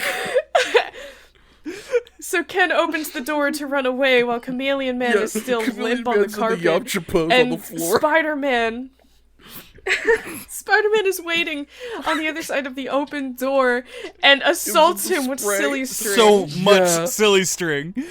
Covers the Covers man. this dude. Yeah, so it's cheesy. like bright yellow. It's a bright yeah, it yellow. looks like I Cheese love Whiz. it. Silly spray. Give him the cheese whiz. Cheddar Wizard. Check it out. It's the Leaning Tower of Cheesa. Cheesa. Very scrumptious. Yeah, so this guy gets kidnapped by Spider-Man, and he gets sent to the Shocker base where he gets turned into Geckgeras or Lizardlon. I like Geckgeras better. Lizardlon is weird, and it looks weird to look at, and it's hard to say. I mean, he already looks God, hard he to look does. at. Talk about a fucking knockoff Godzilla. So they say Like- he has been mixed. If I recall specifically, what they say exactly is that he has been mixed with a venomous lizard, but been given the strength of an elephant. And Yeah, they say sure, between whatever. his elephant strength and Ken Nemoto's natural super good at kick ability, he's gonna be able to do the thing at the place. He will have the ultimate Yeah. kick. Better than our boy Takeshi Hongo. Yes, as we do soon find out. So, to old Geckgeras is deployed to attempt to do the thing. Right? We get Geckgeras' deployment first before our certain guest character shows back up, correct? I don't know because so. I'll go check. No, I don't think so because here in my notes, basically the most immediate thing is I'm talking about how Rurika is on the fucking case, and she tracks down some kind of mansion, and who should also follow her but our boy Taki. No. Okay, yes. So then he definitely did do the attack first. Yeah, they need that. Hold on. No, they need Taki's first because Taki gets attacked later, and that's what instigates Kamen Rider to face off on. Okay, hold on. I'm looking at the episode now, so I'm just all right. Ken Nemoto, he is this is the part where he's being approached by Chameleon Man. We are gonna go try and skip to the silly string. All right, here's him getting silly stringed. You'll join Shocker. Okay. So it looks like the scene immediately after him getting silly stringed is Taki showing up at Amigo. Yeah, Taki. Yes. That's right. Taki's hanging out at Amigo first. Yes, yeah, because they talk about shouldn't you be hanging And out with that's your where we wife? noticed his. Yeah. What was his She's got homemaker training to do, specifically, Okay. and men have work to I'm just do gonna, themselves, you know. And so he's looking for Hongo. Oh right, this is the Taki, part you where dog. he gives Shiro a compliment, and Tachibana is having none of that shit. That's right. Hold on, cause I'm at the part, so how can we I want to forget? read this direct quote, because Shiro guesses successfully who there we go. He says, "Don't raise him up too much. Shiro's a simple man susceptible to flattery." Oh, see, Leave him alone. no, Tachibana. Look, Tachibana definitely, brought me water when I was sick, so I didn't have to get out of bed. But it does seem like he's scared to lose Shiro, so he's trying to hold down his Yeah, that's self-esteem. fair. I think he realizes, Oh. especially because here's the other thing I will give him. Here's the other thing I'm gonna give him. Might unionize. I think Rurikyo and other girl are supposed to work here, but it sure doesn't fucking seem like it, because I don't ever see them do any work. Yes. I Yeah, think they all- Shiro Shiro is is the only 100% the member staff. of staff who actually does anything. Don't let him get too. Yeah, if high he up. thinks he can afford a much of a better high job, horse, I'm or not he'll going to end up have like any fucking Ruriko. employees anymore. I also love that scene because we get Shiro giving Boss a little just a little Yeah. because he has to retort then about just, how like- he's not simple. And then just turns and Oh, walks off this is camera. also this is the episode wherein, as aforementioned at close to the beginning of this episode, he is just popping off right now. This is Yeah, the episode with the good this is outfit Taki's for Hot Boy Taki. Summer. The pink shirt, the rolled sleeves, Yeah, the black he is gloves, wearing... titties damn near busting out the top. Everything's yeah. a size too small. You can see those buttons straining. Yeah, Taki is out here serving the looks. I mean, he doesn't even bother buttoning up the polo shirt. You gotta see his chain. I guess I can only call it eligible bachelor, but no, not. he's a married man. He is just a dog. Flaunting the assets that can no longer be attained. This item's not for sale. Maybe he's into polygamy. No, Maybe. we don't know. That'd be pretty progressive know, for but... Japan in the 70s. I'll tell you what, though. It sure would. Also rather progressive for a man who just said my wife is housewife training. My wife. Sure would. Anyway, so yeah, he is looking for Hongo for an unexplained reason, actually.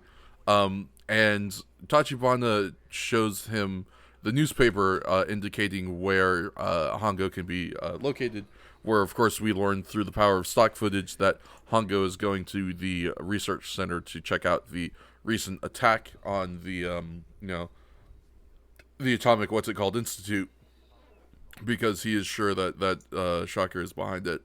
And that actually is what takes us into our scene of our good friend Ken Nomoto being turned into the Tokugaron. Yes. We actually get some pretty good shots on this particular scene. I would say the best shot that we get is we actually see the like operating table get rolled in. We get the first reveal of our Tokugaron suit. It's not. Look, I'm not going to try and cast too much shade. It's not perfect. It's not terrible. It's not great. They've done better here. It's not, but it's a big undertaking, so I still appreciate it. They did pretty solid. They wanted to make this dude bigger. Yeah. So it's clearly like the head is above where the head on the suit would be. I don't think this specifically is the part where we get it, but this is a part where we do also find out that apparently Japan is not Shocker's only branch. Apparently there's an America branch and a Europe branch of Shocker, and Shocker Japan is falling behind as far as, I guess, like, world domination attempts go. We gotta get our quota up. Our quota, you guys, come on. It's embarrassing me.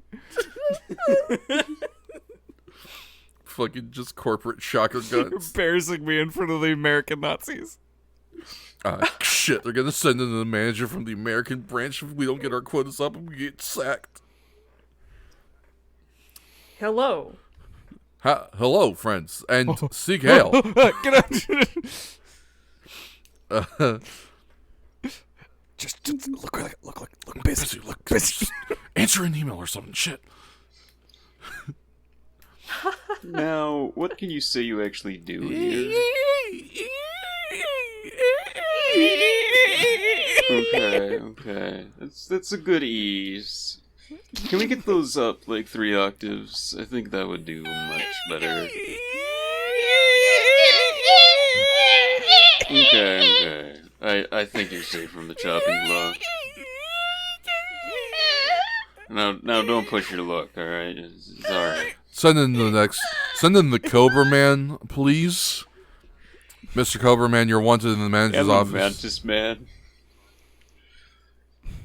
What was Cobra Man's noise again? I think it was something similar to that. A lot of people went eat. Really, it was just my brain just kind of went to that old Derek comedy bit. He really gave it to me in there. Just like I should, yeah. All right, I'll send them in. Coverman, Shocker Leader wants to see you in his office. Here we go. God damn it, Coverman, you fuck up! I can't believe you ruined this. You didn't even get to go get in here and shut the goddamn door. And just like a couple of seconds later, he just walks out. Give me one reason why why I shouldn't fire your ass. You can't do it, can you? You're such a fucking disgrace. Get out of my sight.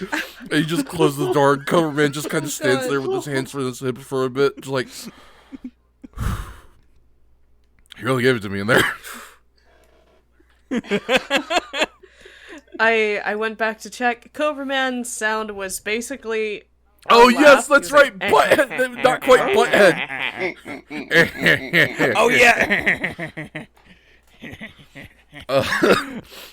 Anyways, what were we talking about? What show is this about? I don't think so. Yes, We're the stakeout outside of so this is the another one Atomic of those Energy great Research scenes that Laboratory. doesn't really get explained, but at least this time we know why. But apparently at some point Taki met up with Hongo at the Atomic Research Place, and Hongo has put him to work on guard duty.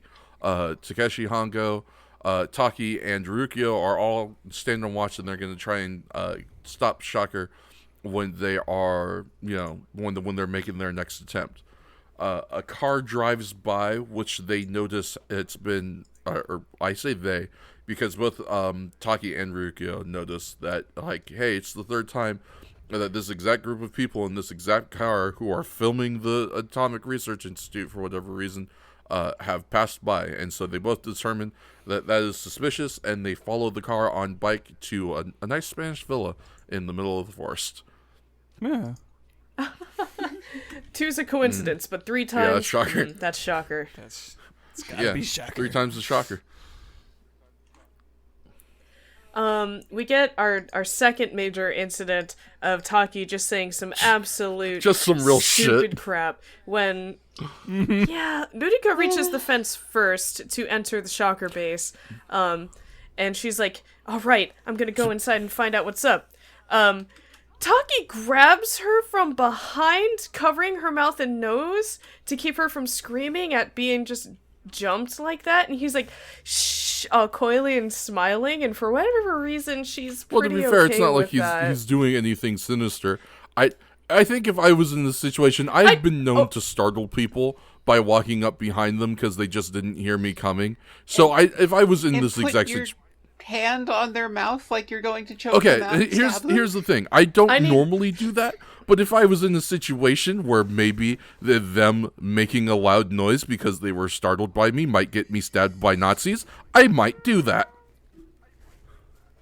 But you probably wouldn't smile down at them and coyly say, shh. You'd probably be like, Okay, sorry, yeah, admit I will give you that one. or something. Yeah. Like, Yeah, I would Like, definitely be like, chill, it's me, it's me. Your friend action Taki. of And not, but Yes? Taki's built different. Boy, is he. and he sure says some dumb stuff after that, after just grabbing her like that and being like, I'm gonna go ooh. find the quote. Oh, you've already got it? have the quote. Please, give us that magic. It's frustrating. okay, she says, oh, you scared me. And then he says, this might be the era of women's lib and feminism, but you must agree that this is a man's job. Just wait here. Oh, okay? man. Yeah, the exact opposite man. of Shiro, who would have been like, I'll hold your crown while you sneak in, queen. Yeah, girl boss, go He's get like, them. this is a job Honestly. for a man. Why? And then he jumps Yeah, over I was the gonna say. fence. However, I'm willing to give him the benefit of the doubt does. because then this motherfucker clears the whole fence in one leap. So, like, damn, maybe it is a man's job It's because I can't do that no, shit. it's got nothing to do with gender. It's just this man is just he's He's just a just dude. a dude. Takeshi Hongo is a cyborg freak. Taki's Yeah, he's just like he's a genetic he's freak. just the regular Scott Steiner promo. He's not normal. I do have my note for this moment is Taki is a genetic freak and maybe a sexist. Oh god. Well, we end up getting some evidence later that might lend credence to that particular statement. But And he's also a complete idiot given the God, heavy yeah, sex. holy shit. I mean, I guess he was just trying to play like coy because he's not supposed to be there, obviously, but goddamn.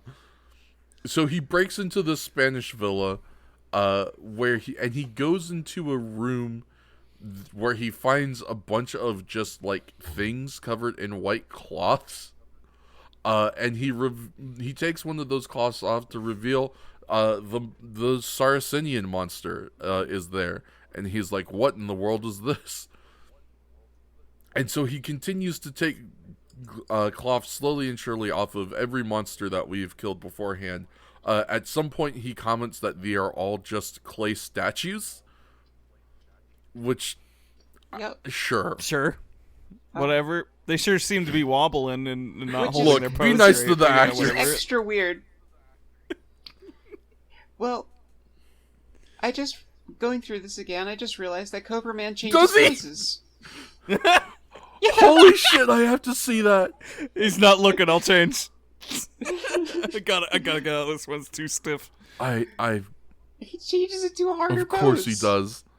Fucking Cobra Man, you dork. Um, Oh, I forgot the part where he even straight do up this, Cobra Man. slaps Saracenian too, when he says just made out of Yes. clay. Slap.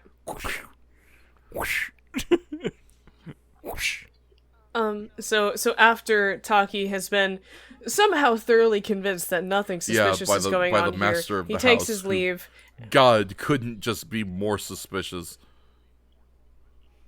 It's just The is master our- of it's the soccer Yeah. player. Right? the master of the It's yes, the master of the house enters the room to address the group of absolutely not clay statues who are now moving in response to his entering the room, and they stand at attention, and he peels off his Ken face to reveal the Lizardlon face. I that will lies say within. I definitely popped at this because this is essentially our first instance of getting a bad guy transformation, and like fuck yeah. Yes. I want I his mean, face. I guess we've had others with I think it was. I mean, I guess we Rob. kind of sort of had one with Batman.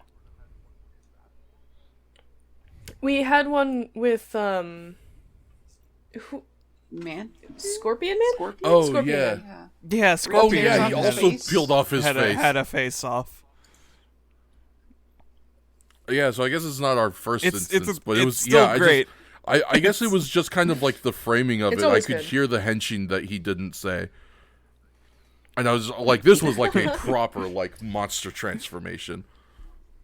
It was Yeah, he does a pose and then he tears off his skin. And yeah, it boom. is good Yes, shit. God. Again, great lighting, good use of the special effects and everything. I mean, it's just a dope effect. And then it's time to go after those guys who have been sneaking around. Which is, of course, our friends Taki and Rukia.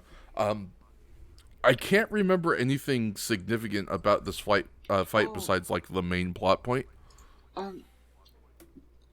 Or what happens initially before the fight starts.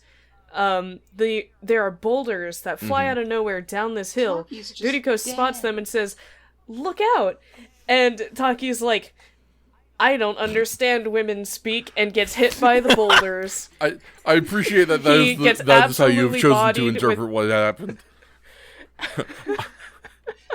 He gets absolutely bodied, as he should, by these boulders, and he's like bloody on screen. He's like dripping I mean, blood to be off fair, his I'm willing forehead to and give down them his that. arms. I think if you were riding on a motorcycle and a boulder came crashing down at you from down the hill, you would probably also like wreck pretty bad and be bleeding. I mean, you'd be It's potentially not that dead. I don't believe. Sorry. You'd be potentially dead if you did that. Yeah, in real exactly. life. So It's not that I don't believe the injuries are realistic. It's just that I am laughing at his situation because he's a Yeah, bit fuck of a this dude. dillweed. Point I'm left. really concerned if Taki is gonna be the next Kamen Rider. I can spoil that for y'all if you would like. No. No. Okay. No. But yeah, so But- Taki gets hit by a rock. Some more rocks fall down, and they look like they're about to And crush our dies. friends. When who should intercept but Kamen Rider blocking a rock with his motorcycle? It's very cool. It explodes, just like And It does. there's an interesting stunt they Geckgeras. do, and I got really concerned when they did it, because like they do the special effect of like, oh, they're colliding with the rock and then the rock explodes, like that's special effects. Mm-hmm. But then there's just a practical of Kamen Rider riding up a hill and hitting a rock on his motorcycle. Let me. he turned into it, like he intentionally. Hit Oh, the yeah. rock. I'm not gonna I don't lie think to those y'all. styrofoam Yeah, I was rocks gonna are say- really gonna. I think that's styrofoam. Yeah, no. So don't worry. No, I know they're rocks, but I'm just like, what if that just like hit the wheel wrong and then it sent him flying? Yeah, that's fair. Especially since he's going uphill, that could have He's been very using dangerous. force. Yeah, I forgot. and I'm also, rewatching now, and I forgot about the pose that Lizardlon makes before he kicks. But before that, though, the bike just transforms in between sequences, or in between. Oh, it super scenes, does. But I mean, it does that a lot. it does that Yeah. a lot, but I just It's find always it funny good. every time. But yeah, the pose. Yeah, some real Captain Tsubasa shit.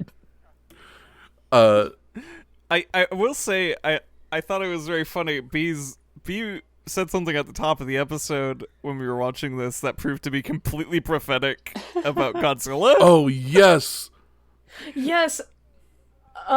So the moment they said, I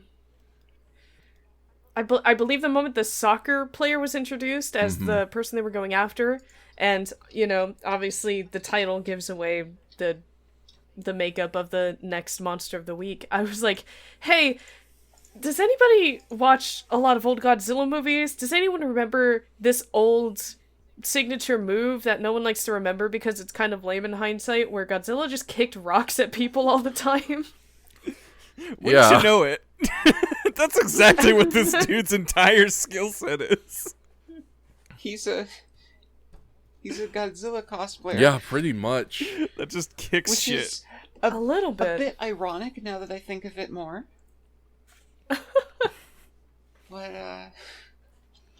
But then Kamen Rider dies. Yeah. Man. Yeah, Ooh. Common Jobber just gets Yeah, wrecked he by eats like these rocks. 3 rocks. I mean, this is basically the Kamen Rider It's bad. equivalent of a Goldberg match. It's like spear, jackhammer, pin. Yeah, you're dead. Dunyan ring. So yeah, unfortunately, Kamen Rider for the first time in his life truly has to do the job to Togegeras. And his big ass rocks that he kicks real good. He kicks them so good. He has the most powerful kicks ever. Why didn't you just kick the guy then? That's Oh, the God. very close range. This is the then at least rated asshole of Kamen Rider, right? This is like, if you are so good at kicking rocks with your legs that you can kick them so hard at the Kamen Rider that he dies, just go kick the Kamen Rider. Don't steal the bike and run. At least ride it, asshole. I am rewatching this scene, and he hits him with the killer shot while he's Yes. jumping. Yeah, fucking anti-air And- projectiles. And Yeah. Kamen Rider eats shit down an Yeah. entire mountain, and then Lizardlon or whatever just does this little jig. Yeah. He's just swinging his arms like pinwheels. He's like, yeah, the Kamen Rider is no Yeah, match fuck for yeah. me. I'm the best. And then Kamen Rider fucks off and disappears because he needs to go train to become Yes. stronger. Kamen Rider is belly down in the dirt. He gathers his strength to lift his head. He says, "I've lost." Yep. And then he eats dirt. I will say what I am surprised about, and I guess I shouldn't be in hindsight because of obvious physical limitations, but I am surprised that they did not do a thing where, because he has been so thoroughly bested, he transforms back. especially because that is a very common trope that happens in modern Kamen Riders. It is not at all uncommon to see a rider get beaten so soundly in a fight that they de-transform and then have to like get back up and transform again for the same fight. Though unfortunately, unless they wanted to always cover up his face, they had to just pretend that wasn't a thing until their lead actor got back. I'd be interested to see if it happens with this new Kamen Rider who comes up. That would certainly be interesting. But yeah, so unfortunately Kamen Rider has lost, and we will find out later that he has gone to train. But we instead cut straight back to Taki, who is at Bare Minimalist Hospital being doted upon by, just going to assume it's a nurse. We don't get a name for this person. We don't see her face very well. I don't think it's his wife. I think that's his wife. Is it? Maybe it looks like his wife. I mean, they don't say. I mean, she's got the same hair as his wife. It does kind of look like her. Yeah. Also, the wedding ring is very explicit. Yeah, it's very maybe visible. I just didn't see the wedding ring.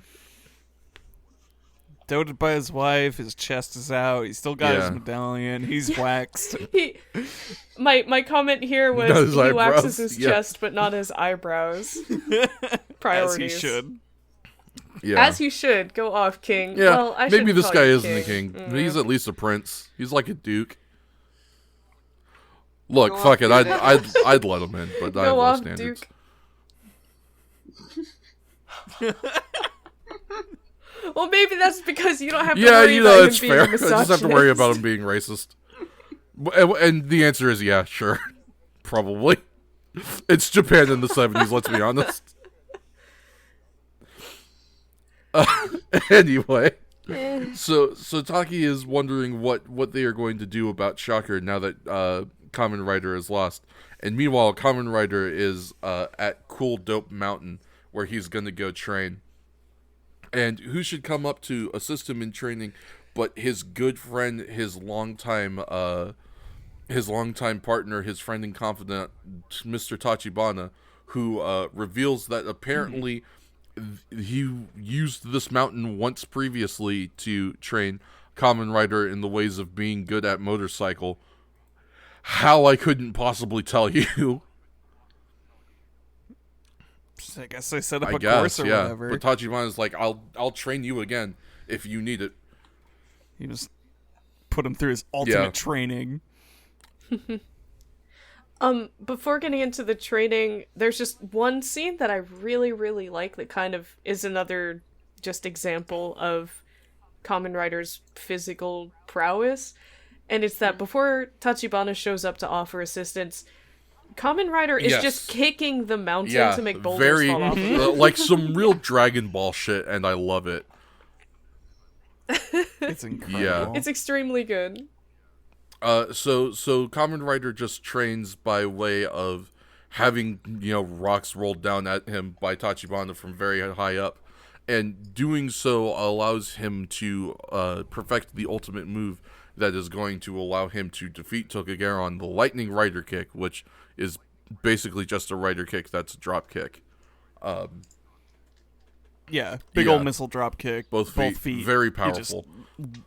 Blasts. And so, of course, Tachibana is so excited about this that he's like, I'm going to go tell Taki about this.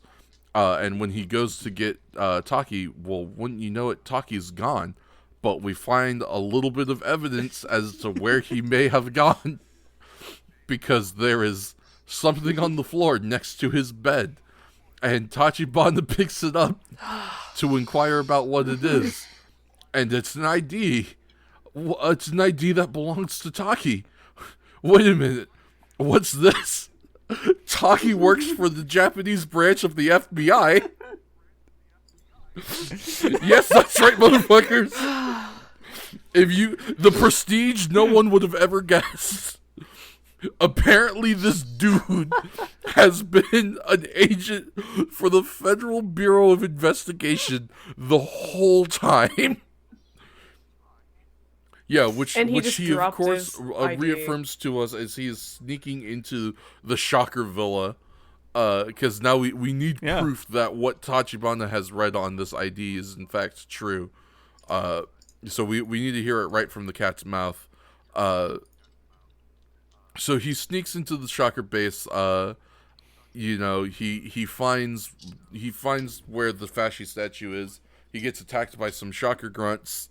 And then, as we are having this Shocker grunt fight scene, which actually has some pretty nice choreography, we do some stuff with some stairs. It does, except for the one part where he just turns to kick at nothing. That part's not great. But yes, the important part. The important part is in 5 seconds. Is as Taki is fighting these Shocker grunts, we get motherfucking Kamen Rider busted through. Yes, Like Kool-Aid Man just walks through the annihilates the styrofoam wall. Just bam! What up? I'm here now, motherfuckers. It's so amazing.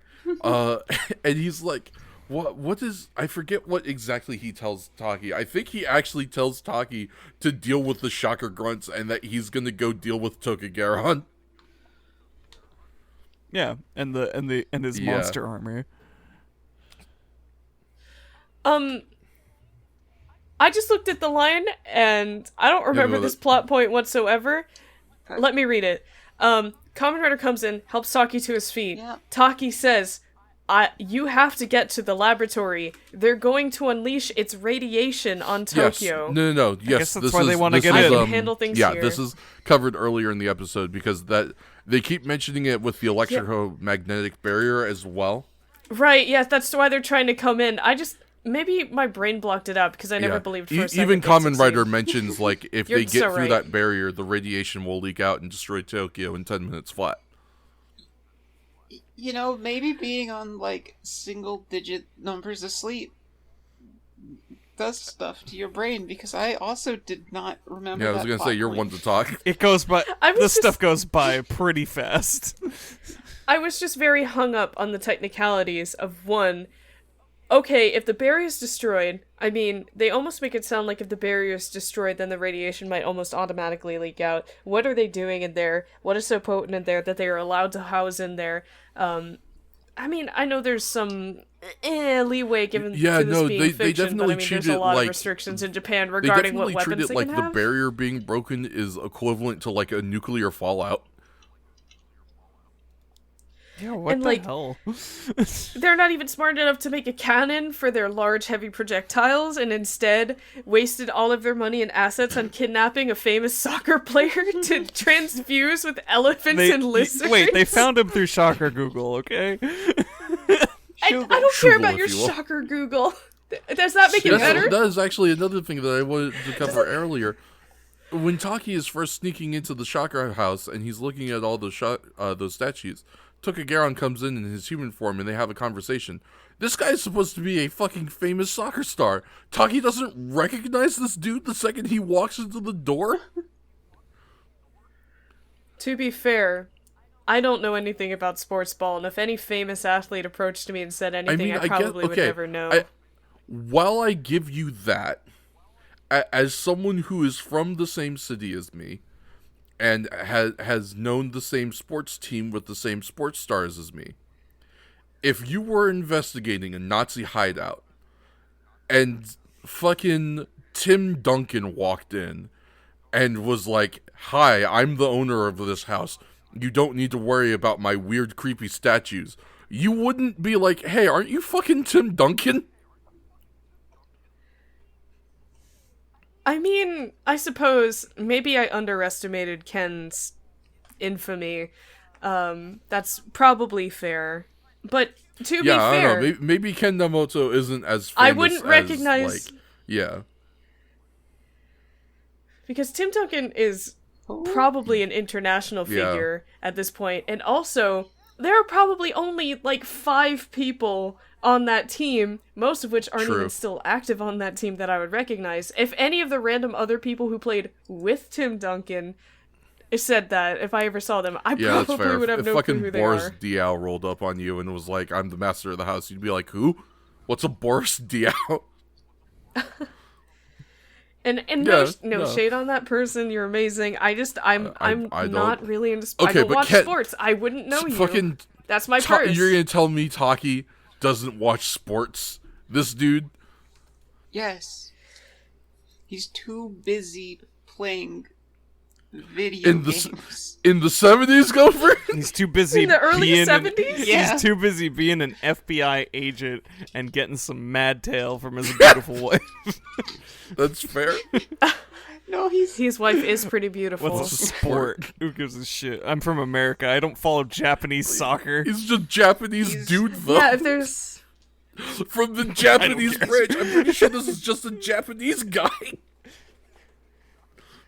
It straight up is. He just works for the FBI. what were you saying, Gopher? he's playing Microvision. You want to take another pass at that one? Got it. All right, No, fair I enough. said He's what I playing said. Microvision. I mean, it was released 8 years after this was made, but he's still playing it because FBI gets video game consoles 8 years early. generation early.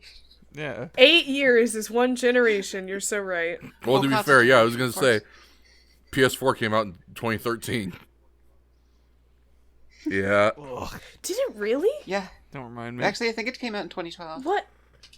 What is happening to my life? I am My spiraling life. down into the cosmos at rapid I speeds. know. Wasn't there a Kamen Rider?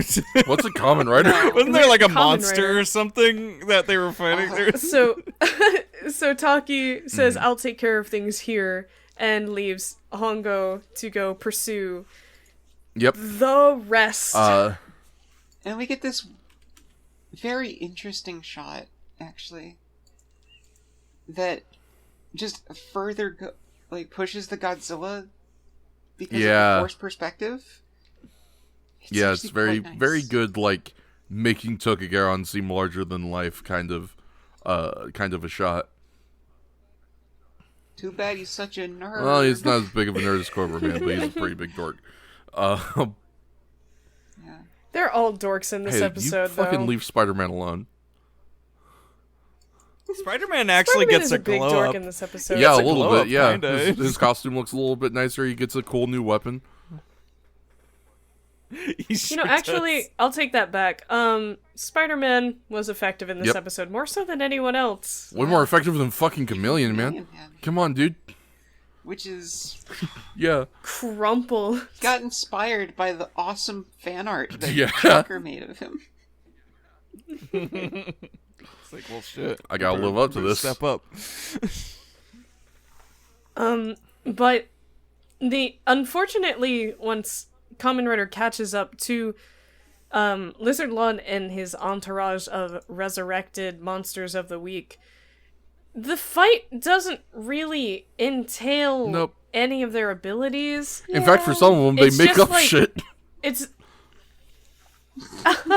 it's almost verbatim what a Shocker Grunt versus Kamen Rider fight would be, except these guys just have unique costumes. They implement some of their unique weapons.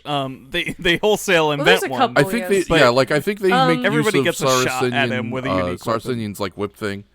Saracenian uses the whip, and Spider-Man uses the pole arm Mantis weapon. Man uses his kunai and chain. Mantis. Well, Yes, yeah, he does bring back his weapon. I get what you mean. Maybe like, I spoke too soon. Fucking. Uh, I mean, Gebacondor basically doesn't do shit. yeah, he just stands there with Was he the Yes. in this ball. fight? He Okay, he was, but Look he at gets that. It's right there. he gets beaten up off screen because he only deals with Saracenian and then Spider-Man, and then Mantis Man hits him with the chain, and then Bee-Woman jumps at him with the sword, and he knocks him aside. He just rider kicks Chameleon, who's just Yep. standing there. He There's crumbles to the ground. There's a tiny joke in there after he cuts down Bee-Woman where she and Mantis lie on the Yes, ground dying like yeah. on their backs like bugs. Yeah, they do the thing. It's pretty great. And then when fucking Lizardlon or whatever, Tokugaron, starts getting in on it, you briefly see that Kamen Rider was like haranguing Batman, and then he just sort of shoves him aside and poses at Geckgeras because he's ready to fight the real fight. We get another declaration of Rider fight. I think we get 2 in this one, actually. Yes, there's 2. Rider fight. He does one. He does one when he's about to face the entourage, and then he does another when he's about to. Unfortunately, we don't get the Lizardlon. same Rider fight pose this time. This time, it's just the regular Kamen Rider pose. No. Which, I mean, I love it, but it's... I fucking love that Kamen Rider black pose so much. But yeah, so Geckgeras, who apparently literally can only kick shit at Kamen Rider, that's his only line of defense, is like, I'm gonna just kick this nuke at you then, you bitch. And that plan obviously backfires because old Kamen Rider has been training for such a contingency, and he lightning rider kicks the nuclear orb back at Geckgeras where it explodes, and with that, Kamen Rider has won the day. It notably explodes, and there's an aerial shot that shows all the fallen resurrected monsters around him, so we're sure that when the giant explosion envelops all of them, they're all dead. He gets 11 kills in one shot. 11 kills in one... Oh, shit. Oh, God, I'm glad I watched the footage. I forgot about how he disposes of Scorpion Man. So... Oh yeah, he just chucks him off a hill. So he like jumps off of a hill. He's getting attacked by Scorpion Man and Cobra Man at the same time. He fights off the Cobra Man. He military presses Scorpion Man and just kind of throws him off screen. And then we get like sped up footage of like Scorpion Man diving headfirst into like a hill. He gets pressed into the hill like Kamen Rider did against, yes, it's so good. Gebacondor. It's great because he like flying crosses in the air at first too. He like T-poses in the air before he lands. Is the Batman here? I know he shows up eventually. He is. I like I said, he right before he Geckgeras challenges him. Batman's like on screen for a second, being harangued by Kamen Rider. I was wondering how he got her. Yeah, okay. So, because B-Woman is on the screen, as bad as everyone does the job here in this fight, B-Woman does the job the hardest. She dives at Kamen Rider and then dies immediately. Because he has already bested Mantis Man, and he has stolen his sickle and chain, and so he kind of just like cuts her in the stomach as she flies past in midair. It is so unceremonious. Just it's really get out of my face. The reason why I bring up the Batman is because, like, wasn't it? How did the Batman's ability transfer, or like, his whole shit he was not doesn't involved in this fight. Brought up at all. Yeah, it's just like he was not involved. Him and Gebacondor, and I think those two, for the most part, were the ones that just sort of like were nothing. Oh, and the lizard Gecko Man. Gecko Man didn't do shit either. He's too new. He's too green. We can't. Also, I like that when everyone shows up to congratulate Kamen Rider, he makes a point to declare, "I defeated all 11 monsters." And then I forgot about this bit here at the end with Rukia. Yes. Real weird fucking exchange strange. they have with their gazes. It's kind of awkward. I guess it's supposed to show that she's falling for him, because her immediate line after it happens is, "He's wonderful." Yeah. He is wonderful, wrong. but like, damn, really Rukia into that bug, man. fucking keeps there, and maybe he'll do a trick. Maybe you won't see him for another 30 episodes. Hope you enjoy. Take it in as he rides away on his motorcycle. He's got to run first. And that is that. Oh, go ahead. Wait. Ryukyo also says he's willing to give his life to protect people, isn't he? Yeah. Have you Yeah. not noticed? Like, hey, Rukia, What? have we been watching the same show? Apparently not. Are you paying attention? Yeah, they do this whole, they have this whole moment of like acknowledging his selflessness, and it's like, yeah, but like it's not like this episode was any particularly more selfless than any other given Kamen Rider episode. Yeah. There wasn't like a internal conflict. I will happening. say this. I will give them this much. I kind of understand why that scene happens, especially as we talked about with the preview mentioning like, hey, we're getting a new Kamen Rider and it's going to be a new show. As far as I can tell, just based off of everything that happened and like the way this episode is laid out and framed and everything, this was probably our season finale. Yeah, it was a send-off. Yeah, so that was kind of supposed to be our big send-off scene for our Kamen Rider, because it's going to be 40 episodes or 30 episodes until we see him again. I do too. I miss him already. Yeah. Truly, it's gonna be an interesting new set next time. I'm really looking Yeah. forward to it. And yeah, that puts us at the end of today's watch session. Great episodes overall. Lots to talk about. Clearly, still went a little longer than I would have liked us to. Oh well. Well, It's okay. it'll look like we did. It'll look like we went shorter. When Yeah, the exactly. editing's all done. So next episode. 2 hours. That's all we said of substance. The rest was Yeah. faffing about. So and I'm sure we will probably talk about this more off air, and we may send out a tweet about it, but the next batch of episodes, the way it is going to work is it is going to be either 2 short episodes or it's going to be 1 very long episode, because we've got another double batch coming up. So episode 14 is Raid of the Demon Sabotergon, and then episode 15 is Counterattack Sabotergon, and then episodes 16 and 17 are ones that Shakes and I have probably been very eagerly awaiting: Wrestler of the Devil, Purosaurus, and Deathmatch in the Ring, Defeat Purosaurus. So it is going to either be that we will do Sabotergon Part 1 and Sabotergon Part 2 as 1 episode, and then Purosaurus Part 1 and Purosaurus Part 2 as 1 episode, or we are just going to go through all 4 episodes in 1 episode and you'll be here for 6 hours. Woohoo! But we will go ahead and keep you up to date with that. Does anyone have any kind of closing thoughts, anything that they want to bring up as we go ahead and wind the podcast down?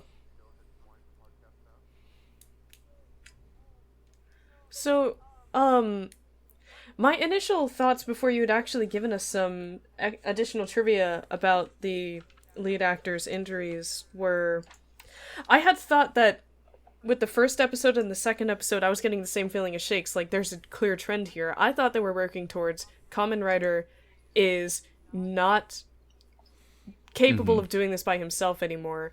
I thought this would be where they'd work into, because you had said before there's going to be another Kamen Rider at some point. I thought, oh, tag team, because I haven't really gone to spoil any of that for myself yet. Yeah. I'm not sure if I'm disappointed exactly that that's not the case right here, but I've enjoyed these episodes, but I do have to admit I do miss Hongo a lot. Yeah. It's true. Yeah. It's worth noting. We talked about that whole episode. That third episode we talked about, he isn't there for a second. There is one bit of reused footage at the end, and it's so clearly reused. He does not appear in we don't get scene any except for Hongo the very at all. last second. And I noticed that. I wrote maybe right after the silly string, I noticed it because I wrote down Hongo's actor must have been booked, because I just assumed he had another gig or something, a scheduling conflict. They didn't want to pay him for a full set of episodes. I didn't think he was legit out on injury like a fucking pro wrestler, and they just kept filming without him. That was the wild part. I was actually kind of thinking sort of the same thing as you. Shakes and B, because I thought I had read somewhere that V2 was introduced in episode 13. I guess that that information was not quite correct. I'm thinking probably what is more accurate is, especially vaguely based off of what I'm seeing, I think the guy who we are going to be introduced to in episode 14, the new guy, I think that is V2. And then eventually when Hongo comes back, instead of just like getting rid of V2, we're just going to have them both at the same time. Yeah. Which I'm really excited for. I'm only sad that it will be 30 episodes away from us. Yeah, we got a lot to work through. Well, either that or we can just, I mean, but it's interesting. This is a whole season, technically. We could just be like, we're done. We're going to move on to something else now. Yeah, let's just watch a different show. So next time we'll be watching Kamen Rider. What are we doing next? This is an Ultraman podcast We're doing Japanese Spider-Man. Hell yeah. Jet Jaguar. I don't think Jet Jaguar had his own show, though. What? No! What was that, like, fucking Space Sheriff Gavin. you told me about? Hell yeah, we're going to go watch Space Sheriff Gavin. We'll get some of that. I'm looking forward to watching more episodes. This kind of thing is great for binging. I though we aren't at binging as much as we could. Much as we want. I think it's still a lot of fun in a retrospective manner of just going like this piece of history of, oh, this guy got injured and they just had to keep filming without him, so we just made a new character.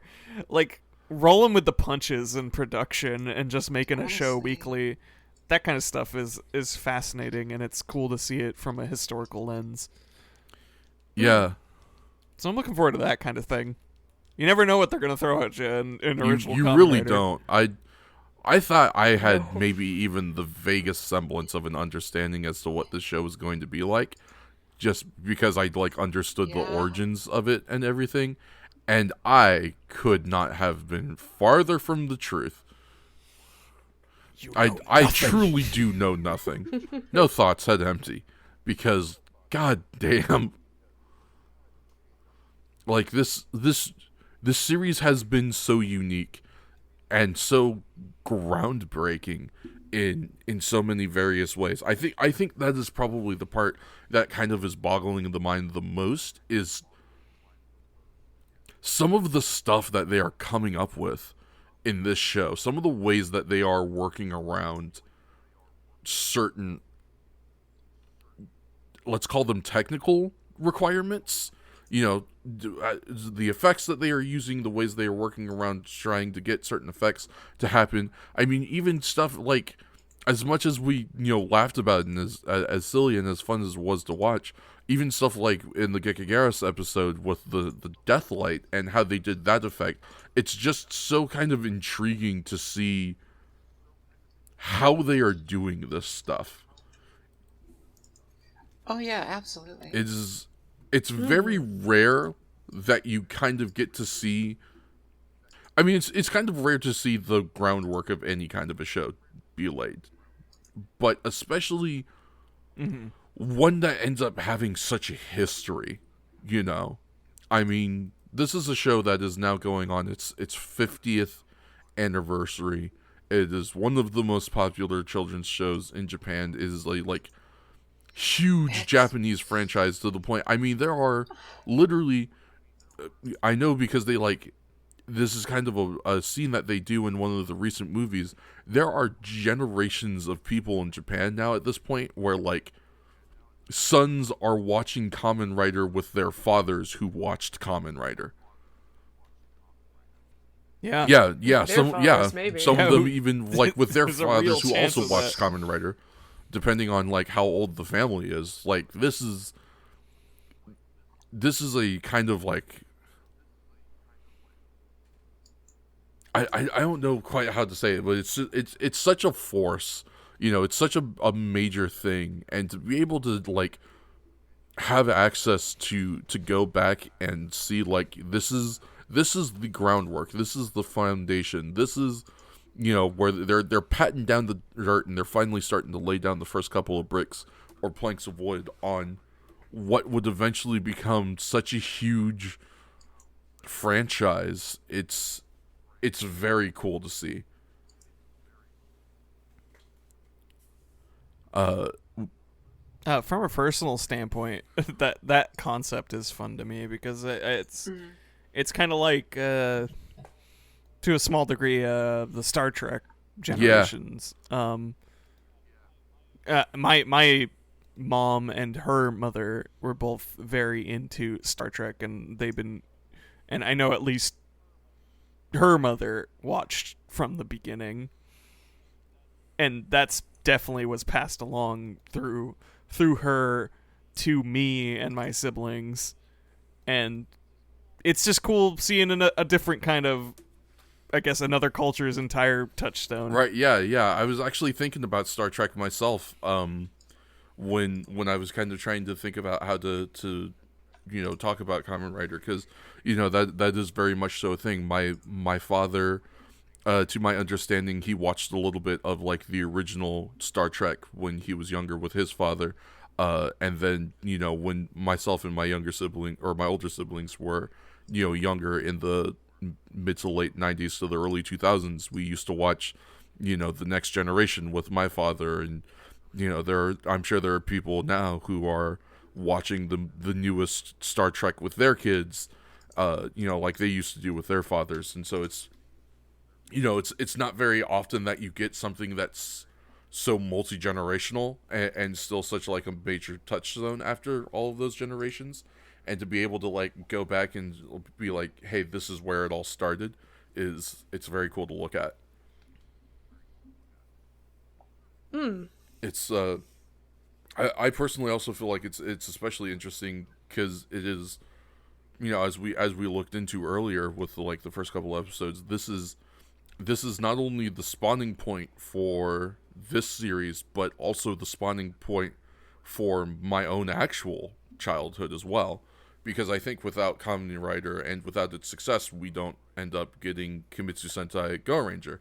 And, obviously Go Ranger ends up going on through the years until it gets picked up by Saban and becomes Power Rangers here in the West. So to be able to see the thing that started like the genre that a good chunk of my childhood was kind of built upon is very cool as well. And I know we've touched on it a bit, but I just love seeing that art evolution and like how the minds and creative functions of it kind of figure out and try to mold what they're trying to create. And just I've mentioned it many times, and many times in this episode too, is just seeing this, they're just unironically so passionate about what they're doing, and they're just like, yes, let's do it. It's just so refreshing to see. But gosh, I'm excited to see, be able to appreciate from the first episode of Kamen Rider all the way up to like where we are now, of just, there's just super explosions and sci-fi and slow-mo everywhere. So I'm just very interested to eventually get to that point as well. Yeah, no, it is very, very, very fun kind of watching this very kind of, it seems like kind of guerrilla directorial style. This is clearly just like a small group of people who are really passionate about what they're doing, and are just kind of trying to make the best thing that they can with, what little they have, and it's super cool to watch that happen. And go ahead. And I was just gonna say, and even down to like the very little things, like the same dogs appearing in each episode, where it's just like, those are that's someone's definitely dogs. just someone on set's dog. It might be a kind of odd thing to say, but it feels a little bit more intimately connected with the cast, rather than just a production, which has also been fascinating to look at. Yeah, I definitely see exactly what you mean, because as much as I enjoy the nice effects and the fancy suits and the good lighting and the high quality cameras and everything, you can definitely tell watching some of the more modern Kamen Rider stuff that like it's a production. They've got a production crew, they've they've been doing this for a while, and to look back at this where it really feels, you can feel on how much smaller of a scale they are working on, to the point where, like, it almost feels less like you are watching a production studio create a show, and it's almost a little bit more like you are watching, like, a group of friends make, like, an independent film or something. And it's, I think it's a very cool vibe, and I think it's probably why we can unironically enjoy this show so much, is because even if it's not the greatest product, the passion that has been put into it is incredibly clear. Yeah.